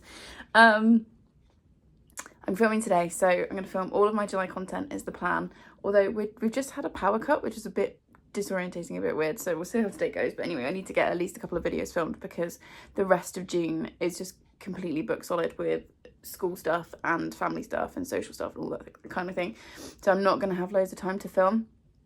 I'm trying to decide if I need to sneeze right now. I think we're okay. So I'm going to crack on with that today in the hope that I can kind of channel some of my nervous energy into something positive. So that's what we're doing today. I had a really nice weekend. Tank Fest was really good. Would definitely recommend it. I'd also recommend making sure you remember to put sunscreen on because I did not. Yeah, had a really good time. The boys put their suntan lotion on in the car. I was driving, so I was like, I'll do mine when we get there, and then probably completely forgot about it. But yeah, it's this huge festival of tanks, as you might suggest, you know, might understand from the name, down in Bovington, which is about 2 hours from us. And I am not a tank enthusiast, and I still had a really good time. It was just really interesting. There was loads to see. There was like tank demonstrations and like mock battles and stuff. There was a whole like camp area where there were people who were dressed up as the different nationalities, so French soldiers, German soldiers, American soldiers, British soldiers from World Wars 1 and 2. So that was really cool, really interesting. And then obviously you've got the tank museum as well, so we went all around that. It was just a really good day. It was hot. It was like 31 degrees. It was a hot day, hence the sunburn. but it was really good. And then yesterday was Father's Day for us, so we did presents and cards, a card for Gary, and then we went out for a lovely roast lunch that I didn't have to cook, so everybody's winning, and then we just chilled the rest of the day, so it's been nice. I also finished, I DNF one book, I finished a second, and then as you saw from the B-roll, Charlotte sent me a huge box of books, mostly for my classroom, but there's two that were definitely for me, and one that I've kept for me for the time being that will go into my classroom once I've read it, so I'll show you those. So let's go through this in order. So the book that I DNF'd, I can hear Chloe laughing, was The Intimacy Experiment by Rosie Dannon. I got 120 pages into this and I was bored senseless, so I decided to DNF it. And I know loads of people told me not to bother to read this, but I loved The Roommate, which is slightly out of shot just here, so much, and gave it 5 stars, which is the first book in this series, or duology or something. Well, this is like a companion novel to the first one. I loved that one so much, I was like, maybe that's just a book that's not for other people, but it is for me, so I'll give it a try. But this was so dull. I was like, is this the same author? Like, it was just really boring and predictable, and I just wasn't enjoying it, so I DNF'd that one. So there we go, DNF'd that one. I have, however, read a book that you just saw me open a minute ago, and I was completely obsessed with, and you gave it 5 stars. The cover is slightly bent, thanks for that, Amazon. And that is Death of a Bookseller by Alice Slater. This was very kindly gifted to me by the lovely Vicky. I loved this. I gave this 4.5 stars. This is dark and weird and funny, and it's about books. It's pretty much like my perfect book. I think the only reason I didn't give it 5 stars was the very end. Didn't love that. But this is a debut, I think, so I will definitely look for more from this author when it comes out, because I really liked how this was done. So we are following two women, sorry. We are following, oh my gosh, what are they called? Roach, also known as Brody and also as Brogan, who is a bookseller. She's been working in this bookshop forever. It's kind of like down an alleyway in a town. It's not doing very well. It's struggling. She's been working there for ages. She's really into true crime, and she like listens to lots of podcasts and goes to live shows and all of that kind of stuff. She's really into reading as much as possible, and she's really into like the dark stuff. And she's working in the shop forever, but the shop is failing, and so Laura is brought in along with a couple of others to kind of revamp the shop, breathe new life into it. And Laura is the opposite of Roach. Roach is really into like I said, like the dark, violent side of true crime, and she doesn't care about her appearance, and she lives with her mum above her mum's pub, and it's all that kind of lifestyle. And then Laura breezes in, who's the total opposite to Roach. She is cute and perky and fun, and she loves books, and she's really good at her job, but she is also hiding a darker side, and it's about the obsession between the two women and how that plays out. And that's all I'll say. I thought this was really clever. I also love this cover, and yeah, it was really dark. Content warnings for grief, death of a parent, discussions of serial murders, discussions of violence, discussions of rape and sexual assault, suicide ideation. It's very dark, this book, but it's also quite funny in places. And then it's also clearly, Alice Slater was a bookseller for years, and you can tell that. You can tell this is written by someone who loves books and bookshops. And yeah, I just thought it was really clever. So massive thank you to Vicky for sending me this. This was a 4.5. This was a surprise enjoyment. This was one that I kind of idly wanted to read, but I'm really glad I picked it up when I did, because I loved this. So yeah, really enjoyed that one. So yeah, like I said, as you saw from the B-roll, Charlotte sent me a humongous box of books for my school classroom, which is amazing. I'm not going to show you all of them because there's too many and it could be a whole video by itself. So I've just picked out the 3 that I'm going to keep for now. First of all, I think I put this in the B-roll. She sent me this card with it. So happy I met you. Everyone else sucks. And I was like, yes, pretty much. So the 3 that I'm keeping, the first one is Margot and Me by Juno Dawson. I'm now on a mission to read everything that Juno Dawson's ever written. This is one I don't own, so I was like, I'm going to read this one and then put it into the classroom library. So there's that one. And then 2 that were definitely for me. The first one is just so beautiful. It's so beautiful. This is Midnight in Everwood by M.A. Kuznia. This was everywhere. Look at those edges. This was everywhere last winter. And I don't even really know what it's about. It's about ballet and magic and stuff. I mean, this absolutely screams. Oh, look at these end pages. So pretty. This absolutely screams like winter, obviously. So I'll put this away until sort of November, December time. But yeah, as far as I know, it's historical fiction about ballet, and it's sort of based on the Nutcracker. I think it's a Nutcracker retelling, which is one of my favourite ballets.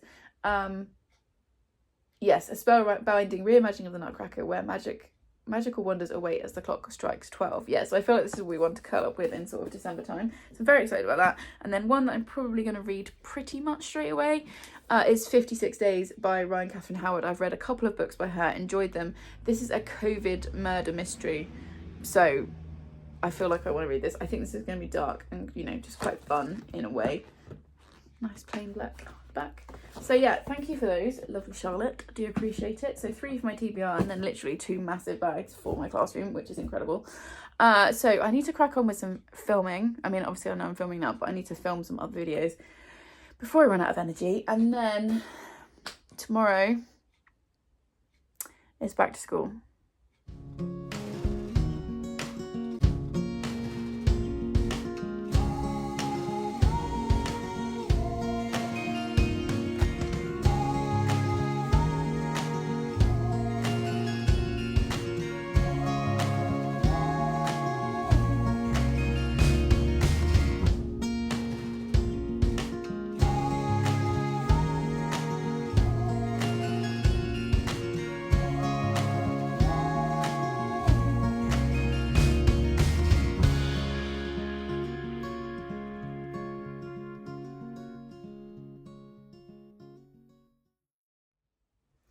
And those are almost all of the books that I read in the month of June. It's now the 1st of July, unbelievably, and I'm just coming in to wrap up the wrap up. I have got 1 book I finished, 1 book that I DNF'd, which I've just realised I've put in a pile up here. So let me grab it. And I have got 1 bookish parcel that has arrived that I want to talk to you about, and then we're going to do stats and stuff and finish this off. So I went back to work on Tuesday. It was hard. It's been a really, really hard week. I felt very outside of myself. I felt very anxious. I felt like I wanted to go home for the first couple of days, and then Thursday afternoon something just clicked in my head and it was suddenly like I was back in my body. I think I've talked about this before. Whenever I have like anxious or depressive times, I feel very much outside of myself. So yeah, Thursday afternoon, I don't know what it was. I just suddenly felt like I was back in my body, back in the room. And Friday even, I really enjoyed teaching. So yeah, it's been a weird old week, but I feel like I'm getting back in the swing of it now.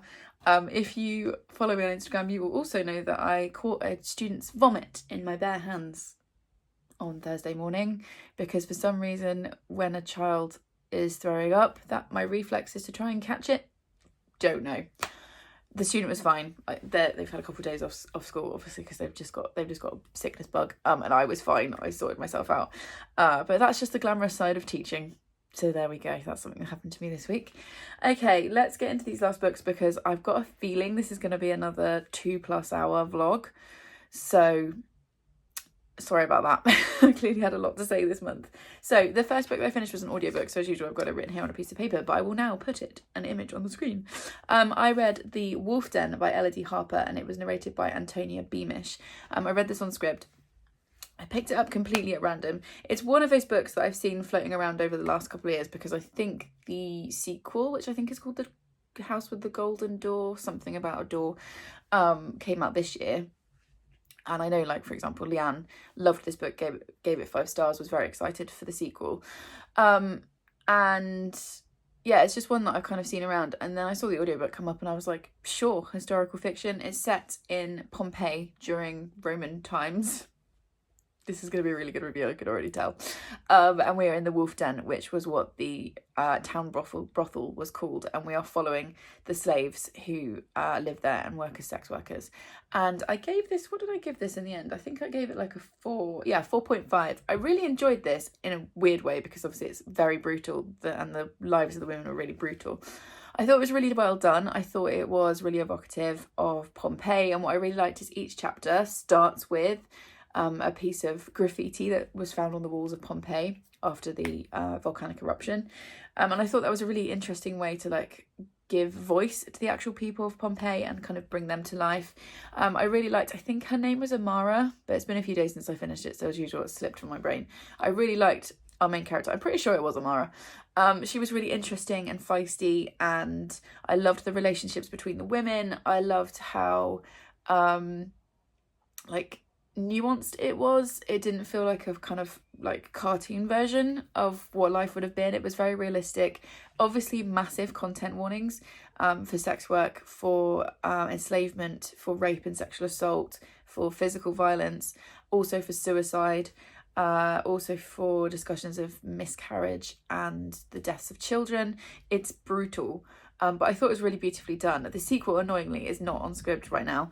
So I'm gonna have to wait for that because I really want to go on and read the next one, but because I've read the first one on audio, kind of want to read the next one on audio, and I think it's part of a trilogy, and I definitely want to follow Amara and see what happens to her. So yeah, I gave that 4.5 stars. Really enjoyed it. I couldn't give it a 5 because it didn't quite give me the emotional connection that I need for a 5-star, but I did thoroughly enjoy it and would definitely recommend.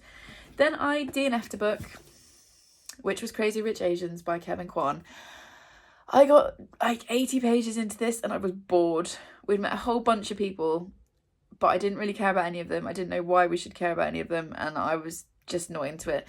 I'm kind of intrigued by the story though, because this is about a girl called Rachel who goes home with her boyfriend to his family home. I think it's in Singapore, over the summer, and what she doesn't realise is, as you can guess from the title, that they are crazy rich. I'm intrigued enough by the story that I might watch the Netflix film, but the book itself just didn't capture me, so I DNF'd that one. And then I finished off the month by reading Idol by Louise O'Neill. This one, we follow Samantha, who is an influencer. She's a lifestyle wellness kind of guru, think kind of like Gwyneth Paltrow style. And she has written an essay about a sexual experience that she had with a female friend of hers when she was like 16 or something. And this essay goes viral, but the friend contacts Samantha's manager and says, I don't remember it as that, I remember it as sexual assault. And this kind of kicks off Samantha's kind of downfall and this question of memory. Basically, this is all about memories and how people remember things, and how you can remember things as different, how you can kind of fool yourself into believing that your memories are real. It's also very much about the power of social media. It's also about kind of who has the right to tell what kind of story, and it's about secrets and lies. And I think I gave this a 4-star in the end. I didn't love it. I don't think it's one I'll be keeping. I think it's really interesting. For me, it still hasn't hit the level of her debut, which was Only Ever Yours. And I felt like there were a few times in here where there were like missed opportunities to have a much deeper discussion. I felt like, because there's like mysteries that unravel as you read. So it's one of those books I feel like would get better on reread. But that always annoys me, because I feel like a reading experience should be complete in the first reading, because you don't know until about 3/4 of the way through why you should really care and like what's going on. So I did struggle with that a little bit, but I'm glad I read it. Have read everything that Louise O'Neill has written so far, and I will continue to pick her up. Massive content warnings for rape and sexual assault, both discussions of and on page. Also for abortion. Also for addiction. Samantha's a recovering drug addict. Yeah, so there's, it's not an easy one to pick up, but I would recommend it. I think maybe I should have given it 3.5 stars. Anyway, gave it 4 stars. I read it. There we go. Okay, then the bookish parcel that has arrived is my Patreon parcel for the Little Bookish Company. I do actually know what the candle is now, because I saw a spoiler yesterday on Instagram, which was very annoying, but still I thought I would unbox it with you. So as usual, we've got the all the stuff with more words with the Little Bookish Company on. I will obviously link them below. There's the letter, Little Bookish Company, and then we have, so this month we don't have the colourful packing chips, but we have all protected with paper. And then let's see, obviously I know what this is, but I don't know, I want to sniff it. So let's open this up. It's bright orange. I'm going to light this now. This is Wonderland. It's orange, sweet almond, rhubarb, and 6 impossible things. Obviously inspired by Alice in Wonderland. There's the sparkles. Oh, that smells so good. Yeah, that kind of reminds me of like an old bath bomb that Lush used to do. Yeah, nice. I'm going to light this now. So that's arrived. And let's do stats because this video is already way too long. Okay, so trusty blue notebook with my attempts at keeping my records for my reading. Okay, so number of books read in the month was 16, which is that my best reading month so far this year? It wouldn't surprise me given that I spent 2 weeks of the month not at work. Oh no, April I read 17. Okay, still an absolutely cracking month though. I read 6,181 pages, which is 207 a day. My average star rating was 4.25. I gave a lot of 4.5 stars this month. I only gave 1 5-star. But I had a really, really good month. So let's do most disappointing first, and then we'll end on a high. My most disappointing book was The Centre by Ayesha Manzia Siddiqui, which I feel bad about because this is an arc that's coming out in July. I just feel like this was almost there, but not quite. It wasn't my lowest rated book. I gave this 3.5, and I feel like I gave a 3. Who did I give a 3 to? You guys have just watched this, so you know. Oh, I didn't. I gave Ballad of Songbirds and Snakes 3.5, but that wasn't disappointing because I had low expectations. But this, like the first 100 pages, I thought it was going to be 5-star. So for it to end up at 3.5 was disappointing, unfortunately. Still got a very cool cover. I would still recommend you check it out if it sounds interesting. Wasn't a bad book, just didn't quite get there for me. And then my book of the month, this is not going to be a surprise to anybody, was Bookshops and Bone Dust. I just loved it so much. I tabbed it. I was obsessed with it. I'm so excited for this to come out in November so that you guys can read it and we can talk about it. Like, I need people to talk about it. So yeah, this was obviously going to be my favourite book of the month. It was the only 5-star I gave and I just loved it. My TBR is now at 44, so we're up 2 from last month. And in terms of balancing the books, I had 14 books out because the 2 audiobooks weren't on my physical TBR, so they didn't count.